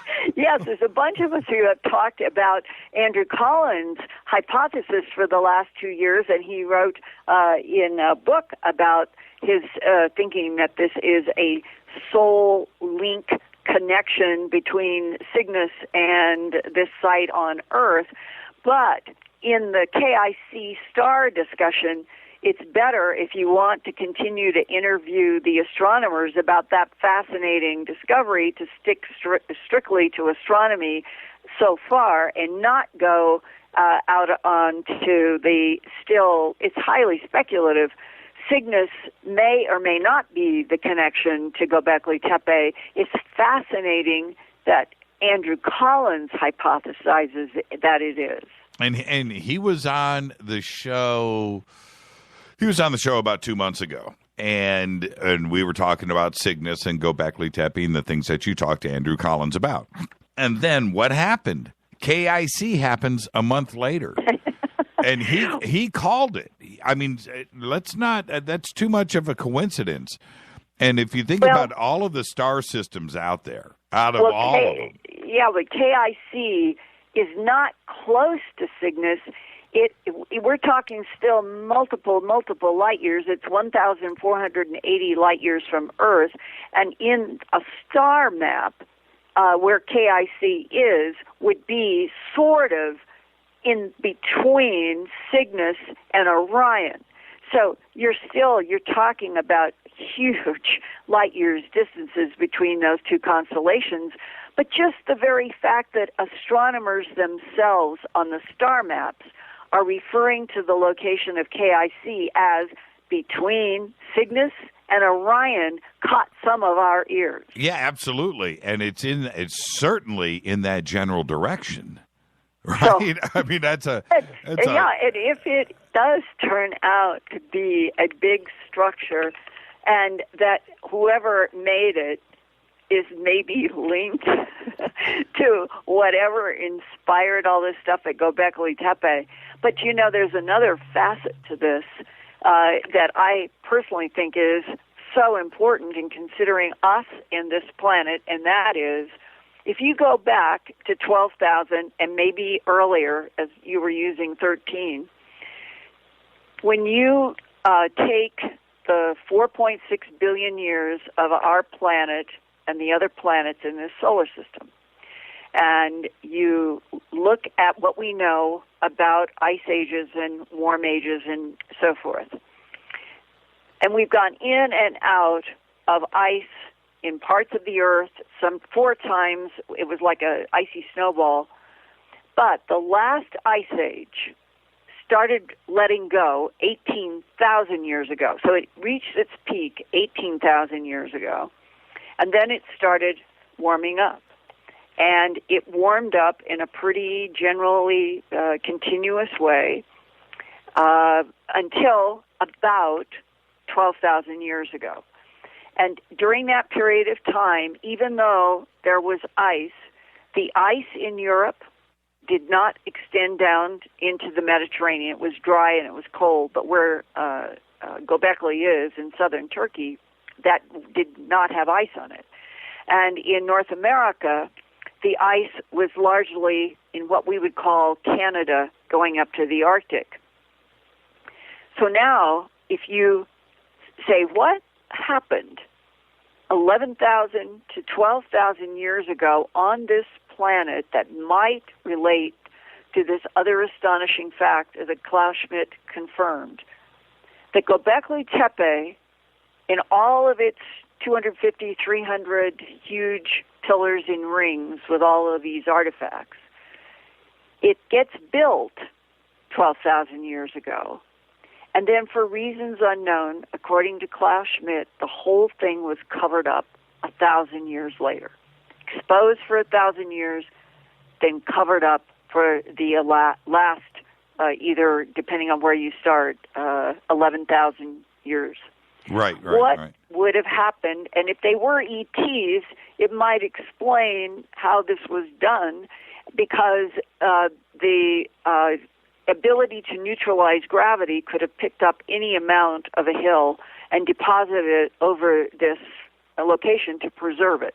That's one speculation. Mm-hmm. Well, what's now becoming clearer and clearer is that approximately 11,500 years ago, something happened on the North American side of this planet. That's what twisted the spines of the saber-toothed tigers. This is what what they call freeze-dried the big mastodons with buttercups in their mouth, and when they were found, the buttercups were still fresh enough to know that they were fresh buttercup flowers. That means really rapid freezing, so that they are like quick frozen, the way we would do vegetables today for a freezer. And what could do that? We know that 33 large mammalian species went extinct 11,500 years ago. There is a group down in Arizona at the university in Tucson, and starting about 5-6 years ago, I've got in-depth reports at Earth Files about this too. Are quite fascinating. they were studying the discovery of nanodiamonds. Those are micron. We're talking about something you really couldn't much see with your visible eye. You have to see it under a microscope, but they're still diamonds. It's carbon. And nanodiamonds are made when there is something at huge heat, high heat and pressure simultaneously, heat and pressure. And they have found that there's just untold numbers of nanodiamonds in what are referred to as black mats. The mats are layers of carbon with the nanodiamonds in them, and they're huge, and they are in various places throughout the United States, lapping over into Canada. They've been doing work to see if they could find if the mats extend going into Mexico and Central America and so forth. As far as I know, the biggest amount of all of this is in North America, where all this devastation in these mammals was. So now their theory, and there are some arguments to counter, which I can mention, but their theory is that 11,500 years ago or thereabouts, comets, either multiple comets, a comet breaking up, like remember what happened to Jupiter, all those 19 parts of something that broke up and slammed one by one into Jupiter, and we were able to photograph it. It was amazing, yes. Yeah. Well, imagine the same thing or something like that happening 11,500 years, and the target was North America, and something. Now, this is the mystery. Did the comets, or whatever it was, explode in the atmosphere, and that would explain why we can't find messes of craters all over North America, and that the normal kind of shocked quartz and some of the things that the scientists who study impact craters, they say whatever happened is not as typical as what they would find, let's say, where that big crater is in Arizona. This was something really extraordinary, and it affected at least all of North America, or most of North America, and they think it caused fire everywhere to create all these carbon mats, and that whatever came in, it either exploded or there was a tremendous hit on the land of something with pressure that could have created all these nanodiamonds. But the confusion is, why wouldn't we be finding craters where all of the nanodiamond and carbon mats are? Because that's where the pressure and the heat would be. Yes. Yeah, but normally we would associate this with craters. Right, of course. And they're not finding craters. They're finding all of this carbon mat material, which is so puzzling. But the timeline is so interesting that it comes at the time when Klaus Schmidt says the Gobekli Tepe was entirely reburied in southern Turkey.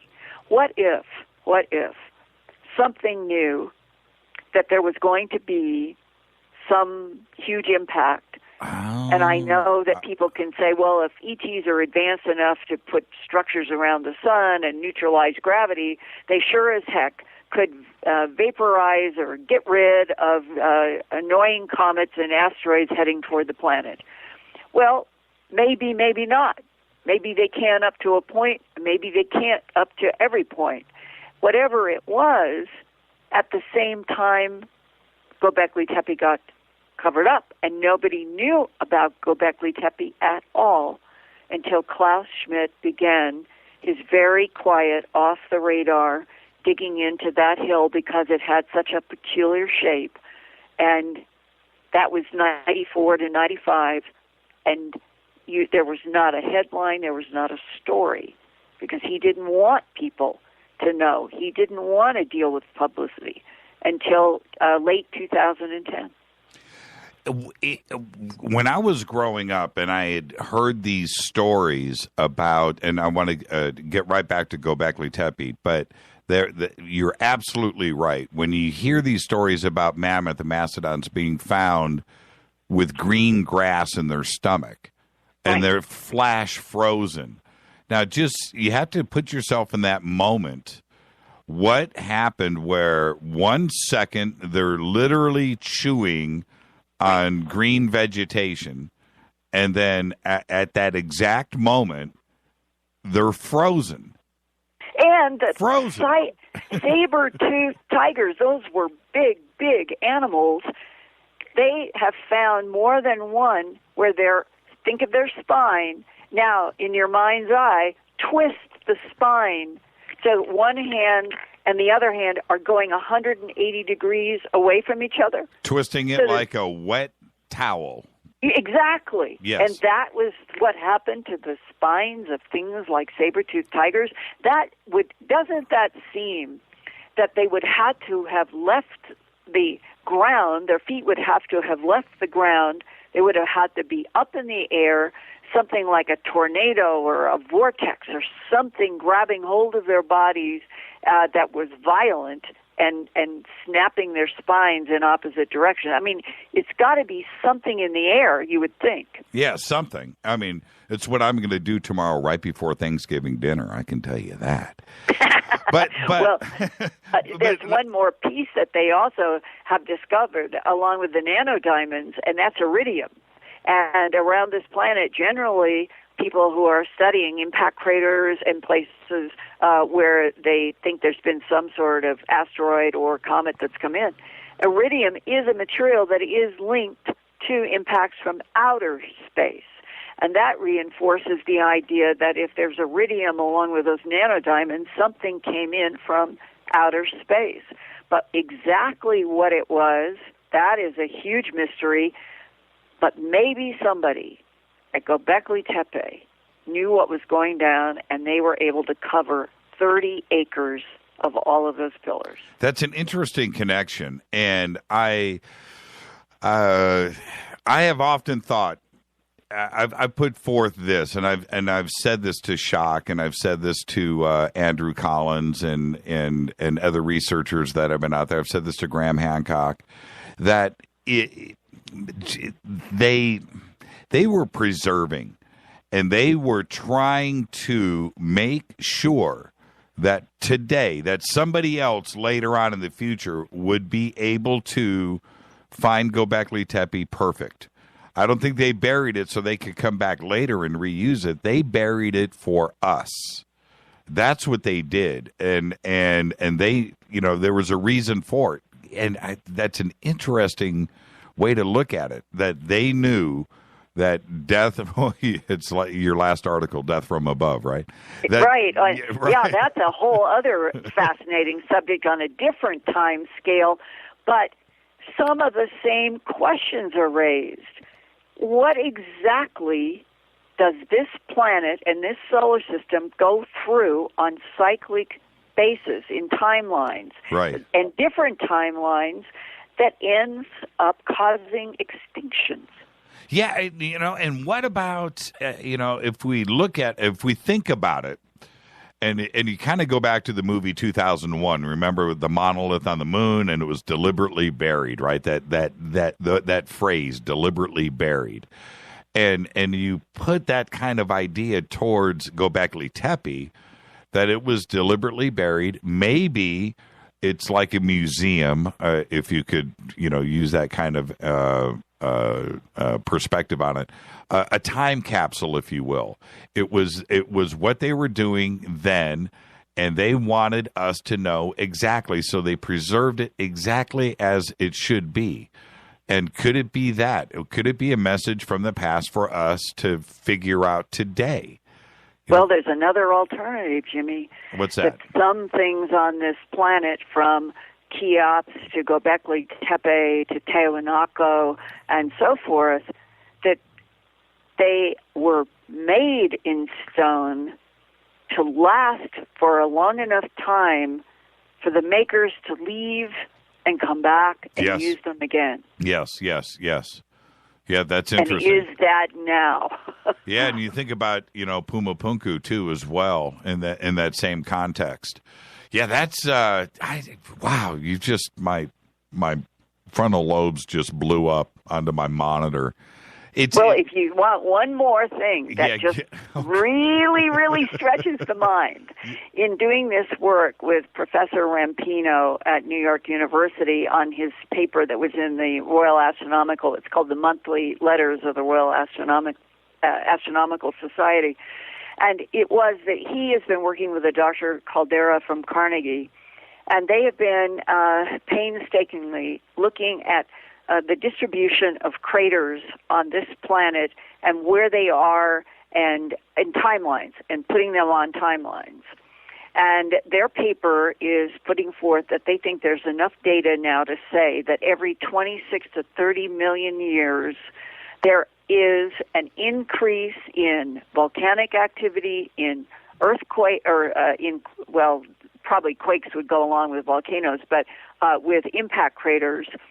And that their hypothesis is if we could stand on a mountain at night in a clear sky and we look up at the Milky Way galaxy, we're in an arm, and the arm is many, many millions of light years from the center of this galaxy, but the central galaxy itself has density, and now the hypothesis from Lisa Randall at Harvard University, who has a brand new book out with a fascinating title, it's called Dark Matter and the Dinosaurs. And there is a confluence of hypotheses here between the work that Rampino and Caldera are doing and what Lisa Randall is doing at Harvard University in a way. They're saying, so there's a two-part thing here to start thinking about in your mind's eye and try to see this. So you're looking out at the center of the Milky Way galaxy where there's a big bulge, and around this bulge there appears to be either dark matter around it or a layer going right between the upper and lower halves. And even though there is no consensus on whether dark matter is there or not, Lisa Randall is making a huge and very impressive case for its existence as, and get this, dark photons. We live in a planet, in a sun, and we think of photons as visible light. Einstein has photons being the maximum speed level of particles in our universe. Well, so the word photons, up until this work by Lisa Randall, I'd never thought of anything as being anything but that which emits light. Her work is based on that 85% of all matter is dark matter, and she is hypothesizing that what we are not have not understood is that there are dark photons, and that the interaction between this dark photon layer in the central core of the Milky Way galaxy with that denser matter also, from her point of view, relates that every 26 to 30 million years, our solar system rides up and down for 26 million years, going up off of the midplane of the galaxy, comes down, hits that, we'll call it like we're looking a straight shot right to the core of the galaxy. At that point, the gravitational pull of the dark matter layer and the visible matter layer increases, and the way she describes it is that it's almost as if the entire universe is so interconnected that the gravitational pull, when we're right in line, literally can tug, just like tugging, like it was all connected with the visible and the dark photons. The gravitational pull starts shaking comets in the Oort cloud in the Kuiper belt around our solar system, and those comets begin to fall, which is the correct verb. They fall toward the sun. And that both, now you've got NYU is hypothesizing, and she's hypothesizing, as this occurs, these comets fall in, there's more of them, and they hit the Earth. It's let's take a quick break. It sounds like the universe took a burp or something. You know what I mean? And we're going to come back. Hang on. For the Metal Guard on JimmyChurchRadio.com. KGRA Radio. Intelligent talk. Why do people order Life Change Tea? Because Life Change Tea helps the digestive system. Life Change Tea helps the colon unclog. The tea also helps with high blood pressure, high cholesterol, and many, many other health issues. Life Change Tea also tastes great. And Life Change Tea is not just green tea. Life Change Tea is a unique blend of 8 different herbs that go to town, cleaning your body of harmful toxins, bacteria, and parasites. Our tea is number 1. Are you ready for your life change? Let the tea help you. Log on to our online store of helpful products to get your body on track. Log on to getthetea.com. That's getthetea.com. Or you can call us at 928-308-0408. That's 928-308-0408. Not all tea is equal. Read our website of all the factual testimonies that prove that Life Change Tea is working. Health is important, and our quality of life is very important. Don't wait to order. Expect a life change with Life Change Tea at getthetea.com. Are you a paranormal investigator, ghost hunter, or UFO skywatcher? If so, FNGinnovations.com has the product you definitely need in your investigations kit or go bag. Introducing the Morpholite Wide Beam Tactical Flashlights that put the light where you need it most. Traditional flashlights shine a focused round beam with limited line of sight in the dark. Morpholite Tactical Flashlights change all that, utilizing a revolutionary wide beam design to enable you to see safety hazards such as hanging wires and steel, pipes, and holes in the floor you just can't see with a focused round beam. In the field, where safety is paramount, a 180-degree beam increases orientation and peripheral vision in the dark. Morpholite flashlights are ideal for investigations in abandoned facilities such as houses and hospitals, factories, caves, and tunnels. Avoid those low-hanging tree branches that poke your eyes in the woods. Visit FNGinnovations.com to see a full line of tactical lights and accessories. That's FNGinnovations.com. Now you can find all your favorite talk radio shows live, all in one place at TalkStreamLive.com. Listen from anywhere, office, home, or in your car. Just go to TalkStreamLive.com and click on one of the many live talk show hosts you want to listen to. It's free and easy. No computer? Download the smartphone apps. Never miss your favorite talk show. Find them all at TalkStreamLive.com.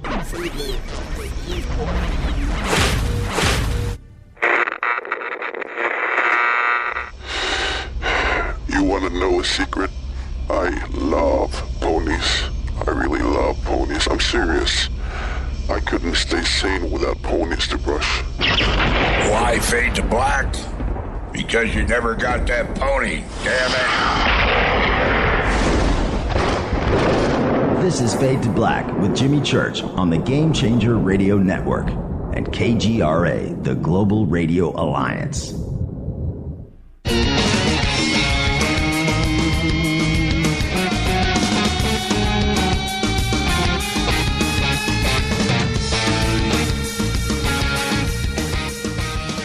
Welcome back to Fade to Black. I'm your host, Jimmy Church. Tonight, it's our very special Thanksgiving Eve broadcast with Linda Moulton Howe. We're talking about Gobekli Tepe, all things celestial. And we're going to jump over to Egypt right now. But I want to get two things out of the way, Linda. And what I meant to say right before the break, it sounds like the universe is in a cyclical, I use the word burp, but, release. You know what I mean? A pressure release.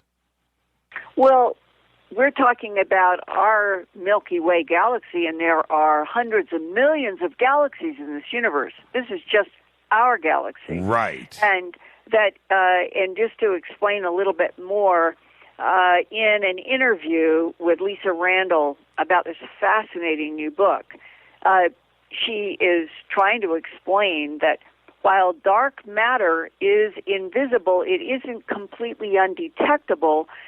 All matter exerts, it kind of has an exertion of a gravitational pull, And it's through that dark matter's gravitational effects on visible objects in the universe were detected, and that unlike visible matter, dark matter isn't concentrated in the galactic disk. It seems to be like a sphere surrounding that galactic center that I was talking about. Mm-hmm. And she says, what if there were more than one kind of dark matter, just like we know that there are different kinds of visible matter, and that we already know that right now scientists estimate that that 85% of all matter in the universe is in this dark matter category.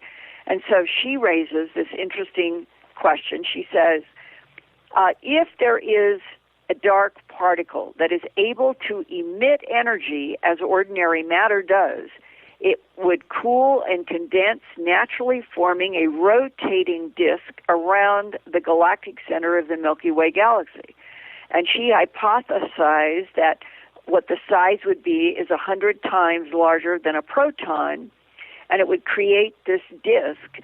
It would be 20 times denser than one created by visible matter, but 100 times thinner because of the makeup of the dark matter. And then she says, suppose dark matter had its own photon. It could radiate and form a disk, and the consequences could be very interesting. And she goes on that with her hypothesis is that this dark matter at the center of our galaxy is what causes these cyclic 26 to 30 million year interactions with things that are pulled and tugged in toward the sun and cause problems on our planet and others. And then she has this, it's kind of a beautiful summary. And she said that she hopes that the reader will gain an understanding of just how interconnected elements of the universe can be and how strongly humans are linked to non-human life on this planet. And that is a concept that, if you think about it, we see the stars at night and we relate them to space and the distance to them. If we knew that there are visible photons and invisible photons, and we know Bell's theorem says that every visible photon in the universe is connected to every other one in terms of spin. Well, suddenly, when you go to somebody like physicist Bohm, who wrote the brilliant book about the implicate matter, that every photon, he said, all matter is frozen light. If that were true, then it is kind of an illusion that we are all matter beings on matter surfaces and have all of this independence and free will. That would, in a way, be an illusion, because every single thing, from the atom to the molecule to the photons that were visible and the dark photons, would all be connected in this closer metaphor of a web of not just life, but a web of non-physical life, the inorganic, the gases, and the inorganic part of the universe that binds together in a web in which life can emerge. And suddenly the interconnectedness of the universe is what's beginning to be overwhelming. And her book is all about that. You and I were talking the other day about the recent anomaly over at the Great Pyramid in Giza. Yeah. And I'm going to tell my audience really quick. I'm going to share part of our conversation together. So I read your article. I read part of it, and you and I were talking about Earth Files and this and that. And I was like, Linda, how do you do this kind of how do you get it done? And you said, well, I called. And this blew my mind, everybody. She goes, well, I called Yale University, and I say, I want to speak to your main Egyptologist. Right. And I'm like, is it that easy? But that's how you get it done. And the interview, I want everybody to go over to Earth Files. You go to the homepage, And under the headlines, just scroll down, and it's a thermal imaging of the Great Pyramid of Giza reveals impressive heat anomaly on the east side. Click on the interview, or click on the story. She's got excellent illustrations here, but as you read down through the article, at the bottom is the interview with Professor John Coleman Darnell, professor of Egyptology for Yale University. And it's a fascinating interview. Yeah, and it is. And now, before I get to that, I want to remind you, years ago, I want to say this was 5 or 10 years ago. I remember you on Coast to Coast, and you were talking about, I don't know if it really matters, but I think at the time there was like something underneath the water in Cuba. And and you had done the same thing. And I think, I don't know if it was Art or if it was George, but they go, how did you do? And you go, I just called the university. Right. I do. I talk with people in universities all the time. And it is to me, it is the way you go. You try to go to people who have spent most of their life studying aspects of this. And you're talking about the big megaliths that were found by the Puerto Rico. They were in Cuban. Not Puerto Rico. It was in Cuba, in Havana. Yeah, right. And a husband-wife team from Canada who were based there, and she originally had come from the Soviet Union. And they were working on environmental. They were on contract in Cuba and in Russia. She had Russian and Cuban contracts to do measurements in water. They were doing current maps. They were doing water analysis. That's what they were doing, and they were using side-scanning sonar. And you had to, I'm going to jump in here because it was fascinating. I'm listening to you back then, and you go, no, I called the Cuban embassy. I had to get to the university, and I had to get, and that's a communist regime down there. And you went and you did everything you could to get to her, and then she called you back. And I remember just thinking, I love Linda. That's how you get, because you didn't give up. You know what I mean? And you got her on the phone. I remember as coming when I was at Stanford University, and I was doing documentary films there for the Stanford Linear Accelerator and the Medical Center. And one day something had come up, and it was a big difficulty about getting something in production. And one of my professors looked at me and said, Linda, never give up. His words have stayed with me my entire professional life, and it is true. When you don't give up, when you look at no's and you look at blocks as turn around, always turn around, because another door, another answer always opens up. That's been the story of my life. Well, with the Cuba story, it was keep going until I could find, and I remember it was days of different phone numbers trying to get connected. And I went through Canada, I think, to get to somebody who knew the Canadian corporation that they'd had before they had gone to Havana. And then learning that she spoke English really well, and her husband spoke English really well. And I ended up having like a 2 or 3 hour conversation with them about the side-scanning sonar that was showing gigantic and megaliths with 4 90-degree corners. That's the thing that stands out on that side-scanning sonar, because nature doesn't work usually in 4 90-degree corners. Humans work in 4 90-degree corners, not nature. Right. And so here they have, and I remember seeing the side-scanning sonar pictures for the first time and thinking, my God, it looks like I'm looking at Teotihuacan. I think I'm saying it right.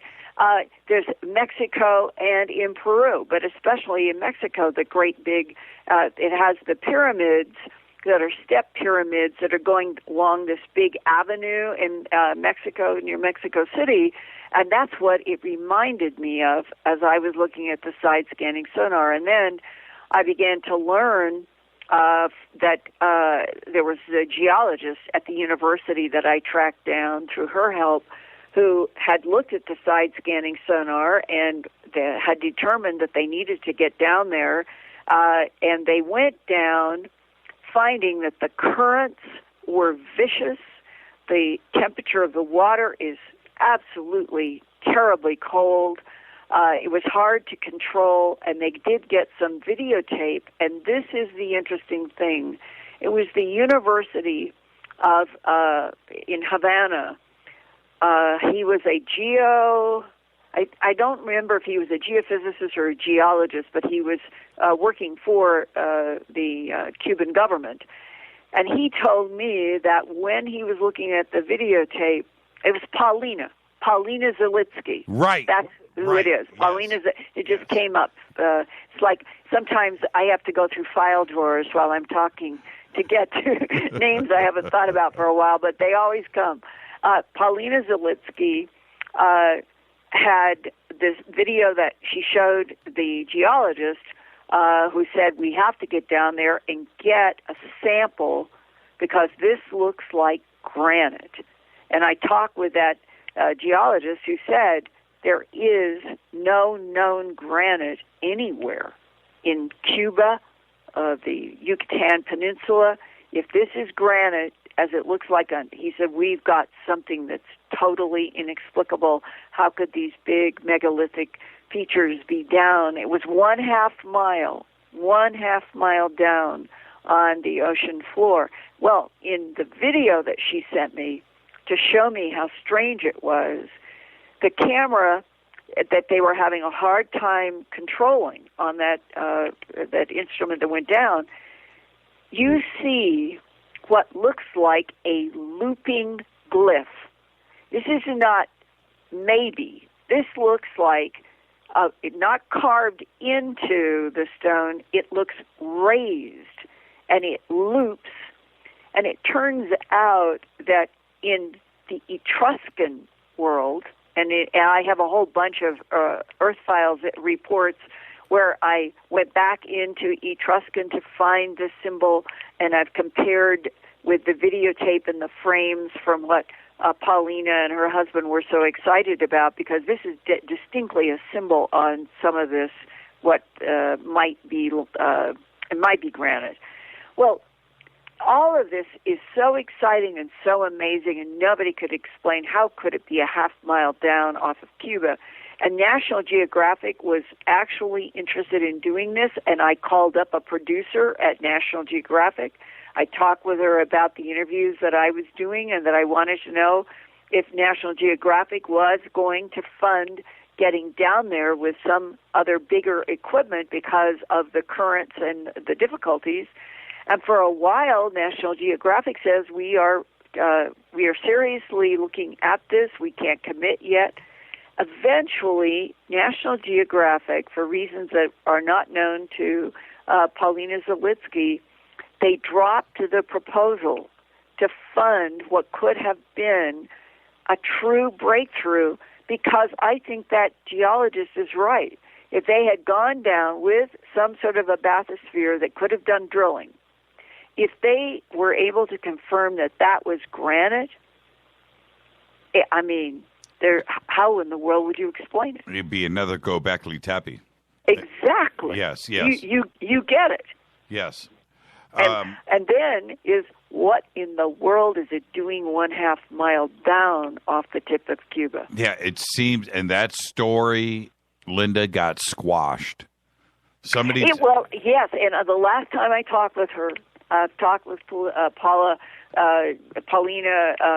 6 times after my reports on Coast. And the last one was I helped put the producers of Ancient Aliens in touch with her. And I got to talk with Paulina on the same day that Ancient Aliens were doing an interview with her. And she said that they reached a point where the amount of money that they were putting into trying to keep the investigation of what she thinks are really legitimate megaliths going was too much. It was going to bankrupt them.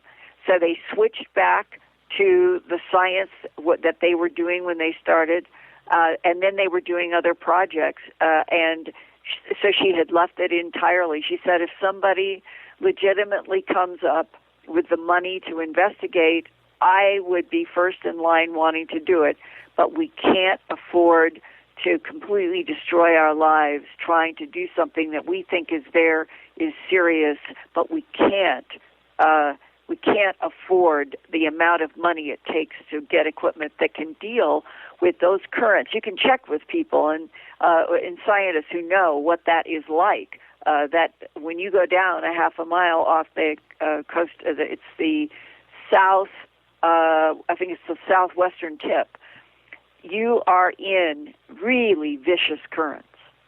And speaking of that type of investigation, which is easier to do, that's what they're doing with the thermal imaging over in Giza, which is why you called Yale University. And your article is excellent. Again, everybody, it's right there on the headlines page, homepage of Earth Files, and just click on thermal imaging of Great Pyramid and go through this. Now, what did... let's talk about the interview that you did with Professor Darnell, and what did that reveal to you? Well, I went to him, and of course he knew about this brand new headline because they had not started this project called Scan Pyramid until October 25th. And the headlines about finding 3 large blocks on the eastern side of Cheops, also known as Khufu, also known as the Great Pyramid of Giza. They found 3 blocks that were 6 degrees Celsius higher temperature than the surrounding limestone blocks. And the top photo that I put in here I thought was so wonderful because it shows a highlighted circle right where those blocks are, and it shows the thermal camera in the foreground. And then right below, I found a really clear picture showing what the thermal scan looks like, where it is red where those 3 blocks are. And then you say, well, that's what the scientists are saying. Well, what would, after 5,000, nearly 6,000, 5,000 years, why would there be 3 large blocks on the eastern side of Cheops that would be that much warmer? And they did these measurements morning, noon, and night, so there would be nothing weighted in terms of temperature. They did it 24/7 around the clock, and that's how they found this as solid data. Well, some of the researchers were saying, well, maybe it is air currents in spaces, and people have been coming up with everything down to, what if those are chambers? What if we have, through heat, we have found in anomalies chambers behind those stones on the east side? Well, when I went to Yale and got a hold of Professor Darnell, he started off with the idea that maybe these could be chambers with treasures in them, but more likely they could be how the inside of this huge, gigantic pyramid was constructed with ton-weighing stones that are only 1/200th of a part of an inch apart, and that they are so straight. And that's always been the magic of Cheops. How in the world was this done? And on the inside, these gigantic, multiple-ton weighing blocks even go around tunnels on the inside of Cheops. And so the possibility is that what this could be is that we are finally finding an area that might relate to how it was constructed, starting from the inside and spiraling outward. And again, that doesn't explain how that was done, but it may be that this will be an insight, at least to how the construction began in Cheops. Here, one of my paragraphs, it gets across the absolutely amazing construction of this big pyramid, starting with the idea that the gap between each of these huge limestone blocks weighing tons was 2/100ths of an inch. And what they also have learned is that if you go back 5,000 years when they think it was created, it might be older actually, it had a beautiful, bright, white layer of polished stone that was protecting this huge pyramid on the outside. It was more durable than marble. And that what they found is that back in, it was about 600 years ago, there was a earthquake there. And it was the 13th century. And what the Arabs discovered was that some of this white, perfect, flat, polished surface cracked in that earthquake. And unfortunately, or fortunately, depending on the point of view, the Arabs decided that they could then take these beautiful pre-cut stones on the outside, which were 100-inch thick, 20-ton blocks of hard white limestone. This is just the surface layering of Cheops, right. 20 tons, 100-inch thick, and they carted them away. And they carted them to mosques in Cairo and palaces, and they built a city that is referred to as El Kahira. And that's what happened in the 13th century to the surface of Cheops. But the mystery of what was behind the blocks has always been there, because as much as people and Egyptologists have tried to get in and understand how this could have been made, it is still the great mystery. And Scan Pyramid came about because a group of scientists that are Egyptian and French wanted to see if, with now brand new thermal imaging and more sophisticated technology, could they really get inside not just Cheops, but some other pyramids in Egypt that remain so mysterious. How were they made? The Red Pyramid in Dashur, and the Bent Pyramid in Kefren. And this is now going to be a project that goes on through the entire year of 2016 if we don't end up in World War III here with nuclear bombs being tossed around the Northern Hemisphere. Hopefully that is not going to be what happens, and that the Middle East can continue these important science projects. Well, as we are talking about, well, maybe then these are the spaces from this, however it was built from the inside out. We got into a question that I asked him because I've read quite a bit about Egyptology. And reincarnation is a part of that theology. That's that famous drawing or carving or hieroglyph, however you want to depict it, that shows a person who is passed and their soul is being measured in a scale, and it says that if the soul is found to be lighter than the weight of a feather, which is in the scale, then the soul goes on to another dimension. If the soul is found to be heavier than the weight of a feather, what is waiting right there next to the scale is the open mouth of an alligator, a reptile, that then consumes the heavier, denser soul that became heavier and denser because of doing things that were not consistent with the evolution of a soul. And then the soul has to recycle through the reptile and through these cycles in reincarnation, improving itself until eventually at some time it will eventually be lighter than the weight of a feather, and it will pass on to another dimension that the serpent waiting will never have access to that soul.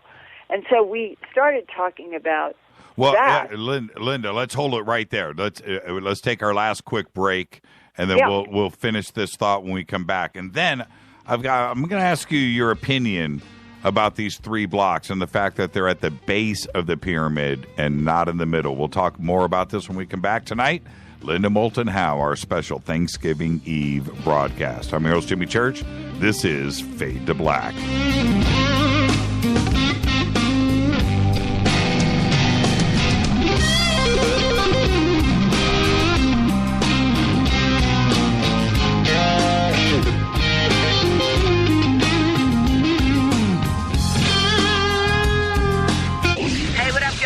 Vivica Fox here, and you are listening to my boy, Jimmy Church, on JimmyChurchRadio.com.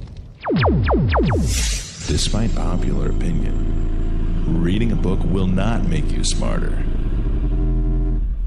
But listening to Jimmy Church will. Hi, folks. Ray Hobbs here with KGRA to tell you about something very special taking place in February 2016. I'm talking about the Space and Alien Snowfest Ufology Conference taking place at the beautiful ski and snowboard resort city of Big Bear Lake in sunny Southern California. We've got Richard Dolan, Chase Kletsky, Micah Hanks, Jason Martell, Jimmy Church, Linda Moulton Howe, Mike Barra, and keynote speaker Stanton Friedman will be presented a Lifetime Achievement Award.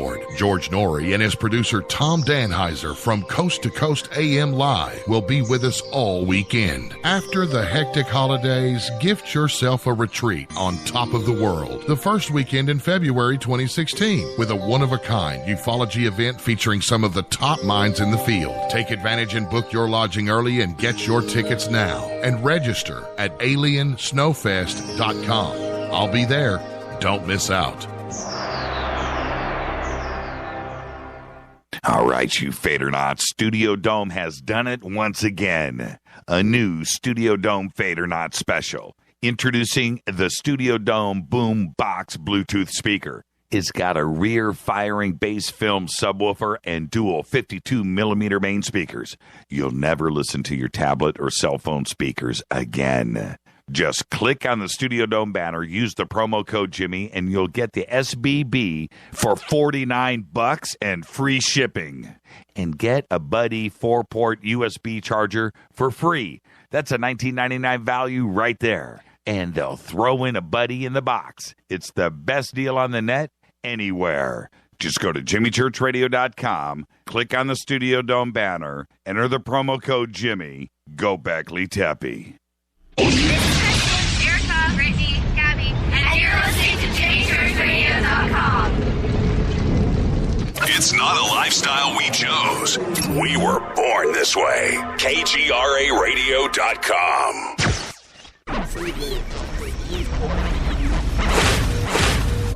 This is KJCR at JimmyChurchRadio.com.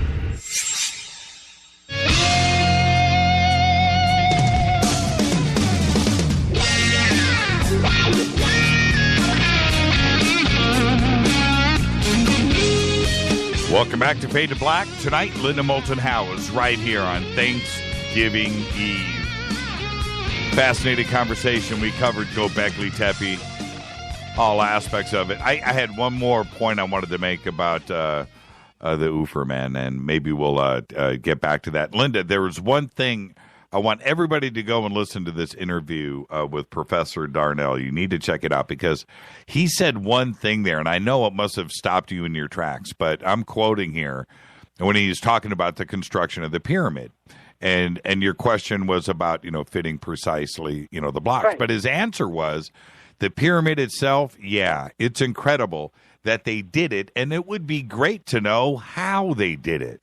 Exactly. But and then he goes on to say, what's even more mind-boggling is that the pyramid is just the tip of the iceberg for the amount of organizational ability and effort that had to go into just building up the infrastructure to be able to send people out to build a pyramid. And he's an Egyptologist, and he's going against the grain here. He's an open-minded guy. I'm thinking about the people in military and intelligence over the last 3 decades who have sort of whistle-blown to me under the radar that they know, that they have proof, that they have seen extraterrestrial technology that shows that Cheops and a lot of the pyramids were made by ET technology that neutralizes gravity, and that it was put into place by some kind of a technology that is not something that we have. Now, you, I, others have been exposed to that concept, and we can't prove it because if the government has such three-dimensional holographic technology that shows our history of our planet, which is the description, and that it shows everything that has happened, including how the pyramids and the Sphinx and Gobekli Tepe and everything was made by other than human, that's the part they don't want us to know. Well, even if that's true, and let's assume it is, the construction of the pyramid is astonishing no matter who made it. Right. And then to the purpose. It certainly wasn't to store grain. It was not, apparently, it was not to have the body of Khufu in the king's chamber, because that has always been empty. So what is going on with Cheops and the other pyramids? Well, this is one of the most interesting sentences that the professor at Yale said to me.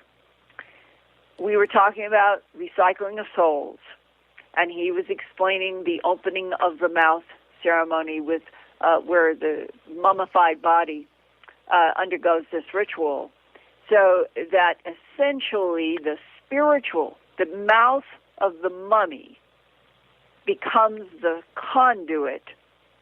Conduit is a tunnel or passage or pathway for a spiritual ritual power, and that the whole concept was that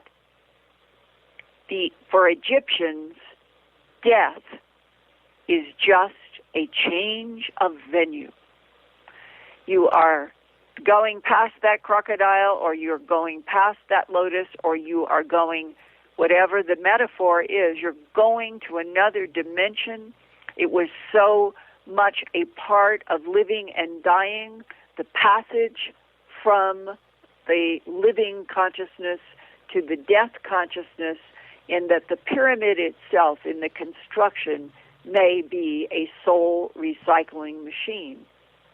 That would be very close to what Andrew Collins thinks Gobekli Tepe is about. Yep. And soul recycling machines. And he said, this is now from Professor Darnell, Yale University Egyptologist. It's very interesting for the ancient Egyptians that death is not this purely separating, strange activity.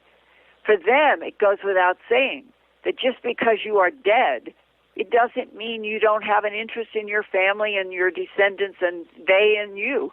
And this probably is one of the reasons why we don't have any or much ghost stories from ancient Egypt, which is fascinating insight.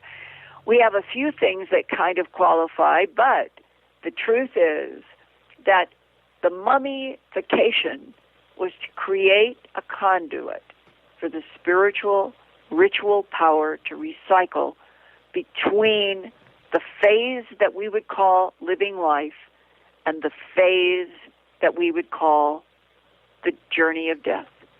And this is another important thing about, you ask about it's the east side of Big Cheops, close to the ground. And when you begin to look at the 6 pyramids that are in the Giza complex. Which this would be facing the Nile River. Okay, and the east side, from his point of view as an Egyptologist, would have actually been the spiritual, mental entrance to Cheops, not the side where that it's like a vaulted V. There is an entrance that is, I believe, that's on the west side. It's not what he would say would be the Egyptians' relationship to the pyramid as the entrance. It would be the east side. And if this is a complex in which Cheops and Khephren, there were the 3 larger pyramids and then the 3 little pyramids called the Pyramids of the Queen, the whole complex was on an east-west axis. And you would have, in Cairo, you would have the sun would be rising over Heliopolis, and the sun would be setting at Cheops. Interesting. And that between those 2 places, geographically, from above, on the ground, no matter what the perspective, you took the whole metaphorical, physical, philosophical, spiritual attitude and perspective of the Egyptians about the whole cosmos and humans in it as the sun that rises in the east and sets in the west, as kind of encapsulating every single thing that was, the sun was the center, the cycle around the sun was the dynamic, and that bodies were containers through which the soul entered, left, recycled in a kind of endless chain in relationship to the sun and the universe. Why do you think, Linda, when you look at the picture with the thermal imaging camera that you have on your website, right, with the circle, and you're looking at it from that perspective, and then you look at the 3D imaging, the thermal imaging picture that you have right below it. So you look at them both together. And why hasn't somebody said somewhere the obvious? And I know you have to think the same way. Is that's a ground level entrance? That's right. An entrance right there, ground level to the Great Pyramid. Why haven't they jumped to that kind of thought? Not conclusion, but at least the suggestion that they may have found another entrance, because that's exactly what it looks like. Well, and basically that's what this Egyptologist pointed out to me when he said it was very interesting to him that this was ground level on the east side of the pyramid because of the philosophical and spiritual relationship of the Old Kingdom to the sun rise and set. The east, from his point of view, would be the obvious entrance, not where it is. What do you think? What do you think it is, Linda? Well, there are so many mysteries still about where is Khufu? where in this huge Cheops that was supposed to be his alleged burial, where he's not in any of the sarcophagi, I think it is. The sarcophagus yes. in the up inside the pyramid. It's empty. And where is he? Did they do multiple sort of let's just keep giving all kinds of illusions that he might be here, so that nobody would ever find the body? Was it done because they were trying to counter grave robbers? What would have been the reason to try to make his body so difficult to find? That is an interesting question, and it still hasn't been found. Maybe it's behind these hot stones in the east at the ground level.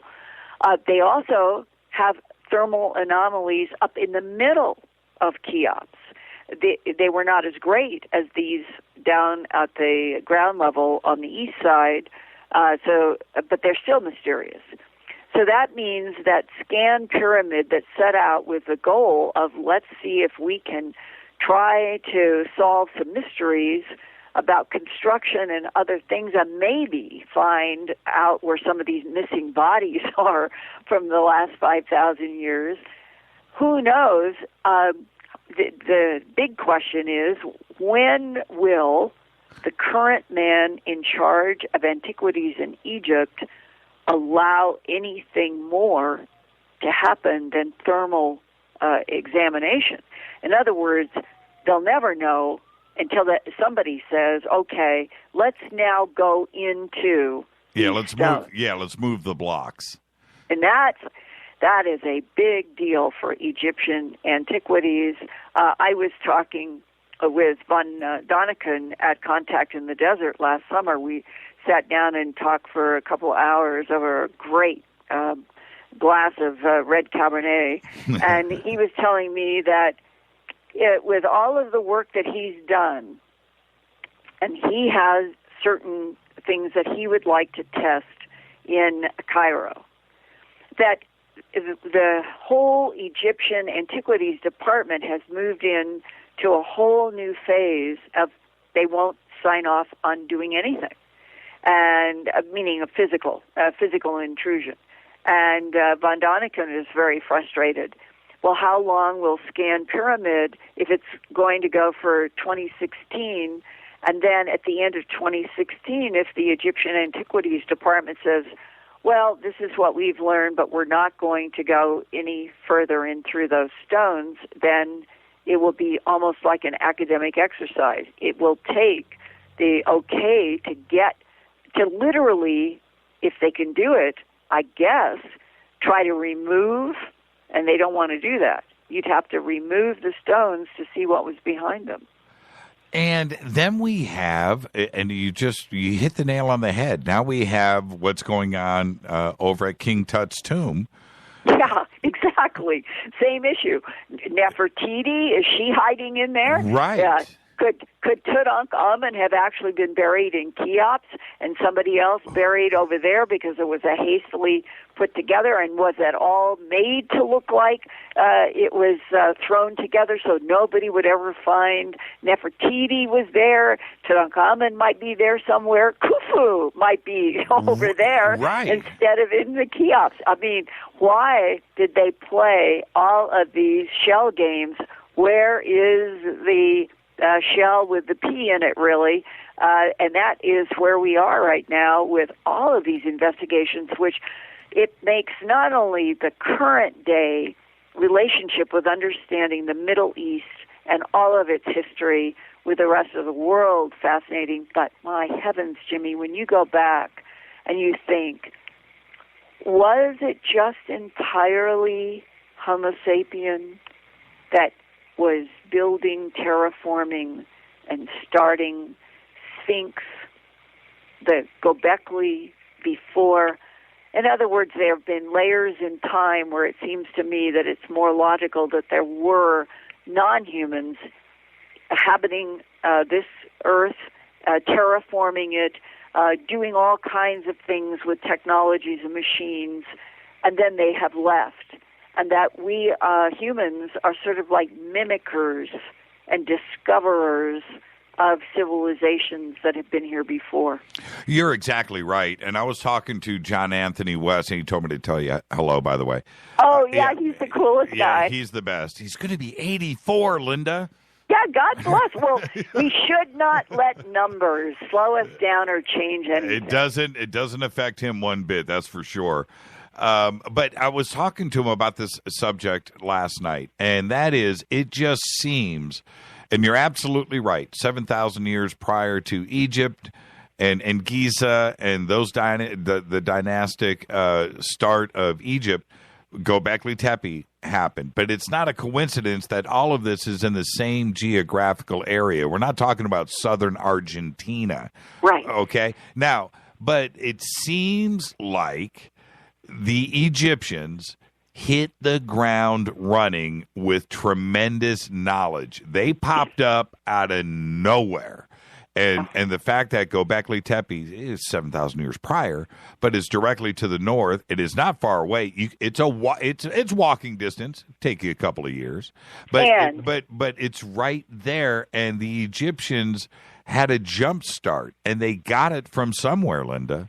Well, if you guys, everybody listening, and you will start at the beginning of all my Gobekli reports and go through them, you will find a section where I show on one of the carved limestone pillars at Gobekli, it is a bird with its wings spread, and it appears to be holding what is called a shen, S-H-E-N.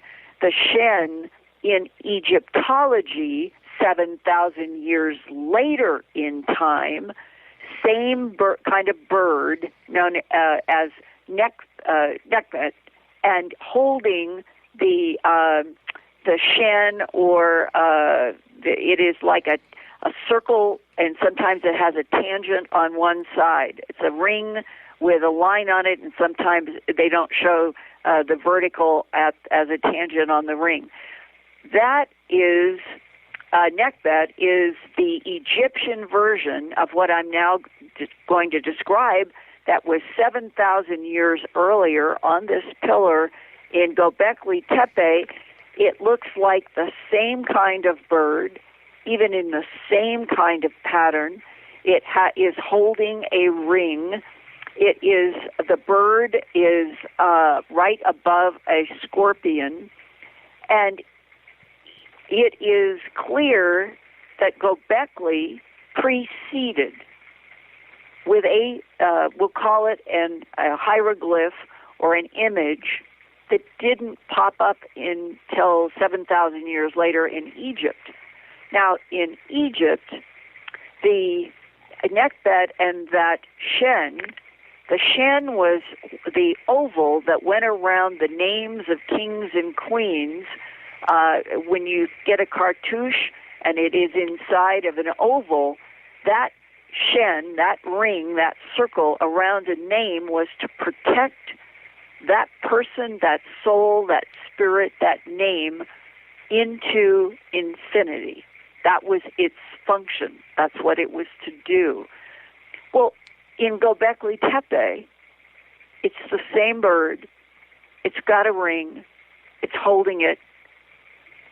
It's as if whatever Gobekli Tepe was, Jimmy, was the forerunner of Egypt. Egypt was on a parallel track, you might say, to the Anunnaki in Mesopotamia that went down to Ur and Uruk. And when you get down to Ur and Uruk 5,000 years ago, what do you find? Thousands and thousands of those stone carvings of what looks like a reptile with a snout, slanted eyes, with dots all over the bodies, which many people say was supposed to be an indicator of scales. Right. Were the Mesopotamian alleged gods an actual inhabiting Anunnaki reptilian civilization that were terraforming and interacting with this planet, left all kinds of residues in Mesopotamia, parallels in Egypt, but they're all supposed to be dated at 5,000 years ago. Gobekli Tepe is 7,000 years older. It would then indicate that perhaps the influence of the so-called Anunnaki was not in Mesopotamia first, but was maybe in Gobekli Tepe and the Tigris and Euphrates area of Turkey, where there's so many unbelievable sites, and that Mesopotamia came later. It's totally upside down and backwards to what we've been taught academically. But the more things are finding that there are all kinds of archaeological sites that are dating to 7,000, 8,000, 9,000-year-old circles in the lava of Syria, Jordan, and Saudi Arabia that an Australian scientist has been monitoring and photographing and logging from satellites for the last 7 years. What are these circles that are very complex patterns doing, 9,000 years old, thousands of them in that part of the Middle East? That's right. And so the complexity of what was happening between Turkey and going into Western China, where the red-headed skeletons have been found in tombs there, mummified so perfectly that when an archaeologist, when they found this, and it was featured in one of the archaeology magazines about 2003 or 4, somewhere in there, the beauty, it's not a stretch to say that those mummies in Western China with the red hair and the beautiful, luxurious tapestry kind of clothes that they were wearing, you could see beauty. Well, what are these red-haired, light-skinned, beautiful mummies doing there? We're starting to make those connections now. You know, Yeah. it is really funny to me how it's all in the same time period. The progression of technology back then was appearing at the same time. You know, it's not a coincidence about pyramids in China, pyramids in Giza, pyramids in Mexico City, and the Mayans. And humans didn't make them. That's exactly my point. Linda, happy Thanksgiving. And, And everybody, you can join Linda and I. We will be at the Alien Snowfest together. Yeah. And that's in February. And then you and I, Linda, also at the Conscious Life Expo a couple of weeks later right here in Los Angeles. Oh, cool. Well, it's just a delight to work with you. You are one smart guy, and this was really fun. Thank you, and happy Thanksgiving. Happy Thanksgiving to you. Go experiment tomorrow at the dinner table. We are. Thank you. God bless you guys. Right back at you, Linda. Thank you so much. Be safe. Bye. Linda Moulton Howe. There it is, our Thanksgiving Eve broadcast. Thank you, Linda. Fascinating conversation. Unbelievable. And we just didn't, it's so funny with Linda. We always just scratch the surface. What I wanted to go back to, and excuse me, is if you go back to, just go to Earth Files and spend some time there. But if you go back to that article, and you look at, just scroll down. It's right there. You see Fade to Black, and you see the photographs, and you go look at Urfa Man, and the pictures that I put up. Does Urfa Man look like the robot protector from the day that the Earth stood still? It's kind of weird, isn't it?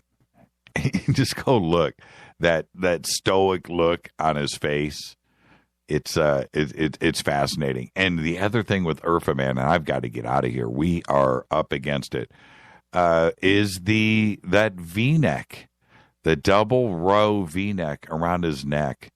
That is absolutely amazing. Absolutely amazing. Thank you, Linda. Fascinating show tonight. I want to wish everybody a very happy, safe Thanksgiving. It's a day that we give thanks to everything. Our friends, our family, how we got here. Look around that dinner table tomorrow and just be thankful. And that everybody at that dinner table tomorrow is going to be here a year from now at the next Thanksgiving, and you can do it all again. This is Fade to Black. And Fade to Black's executive producer is Rita Kamarian. Show's produced by Hilton J. Paul, Mark D. Kovar, LJ3, Renee, Mark Dunbar, Jonas, and thank you, Dennis. Bob, you're smoking, by the way. Announcers are Steve Harder, Gene Vito, Mark D. Kovar, Fady Bidale. Webmaster is Drew the Geek. Music, Doug Aldrich. Intro, Spaceboy. SpaceboyMusic.com. Fade to Black is produced by KJCR for the Game Changer Network. Syndication by KGRA, The Planets. Tomorrow night we're going to do a rebroadcast. This show is owned and copyrighted 2015 by Fade to Black and the Game Changer Network. It cannot be rebroadcast, downloaded, copied, or used anywhere in the known universe without written permission from Fade to Black or the Game Changer Network. So, from everybody here at Game Changer, KGRA The Planet, I want to wish everybody a happy Thanksgiving. Be safe. Gobekli Tepe.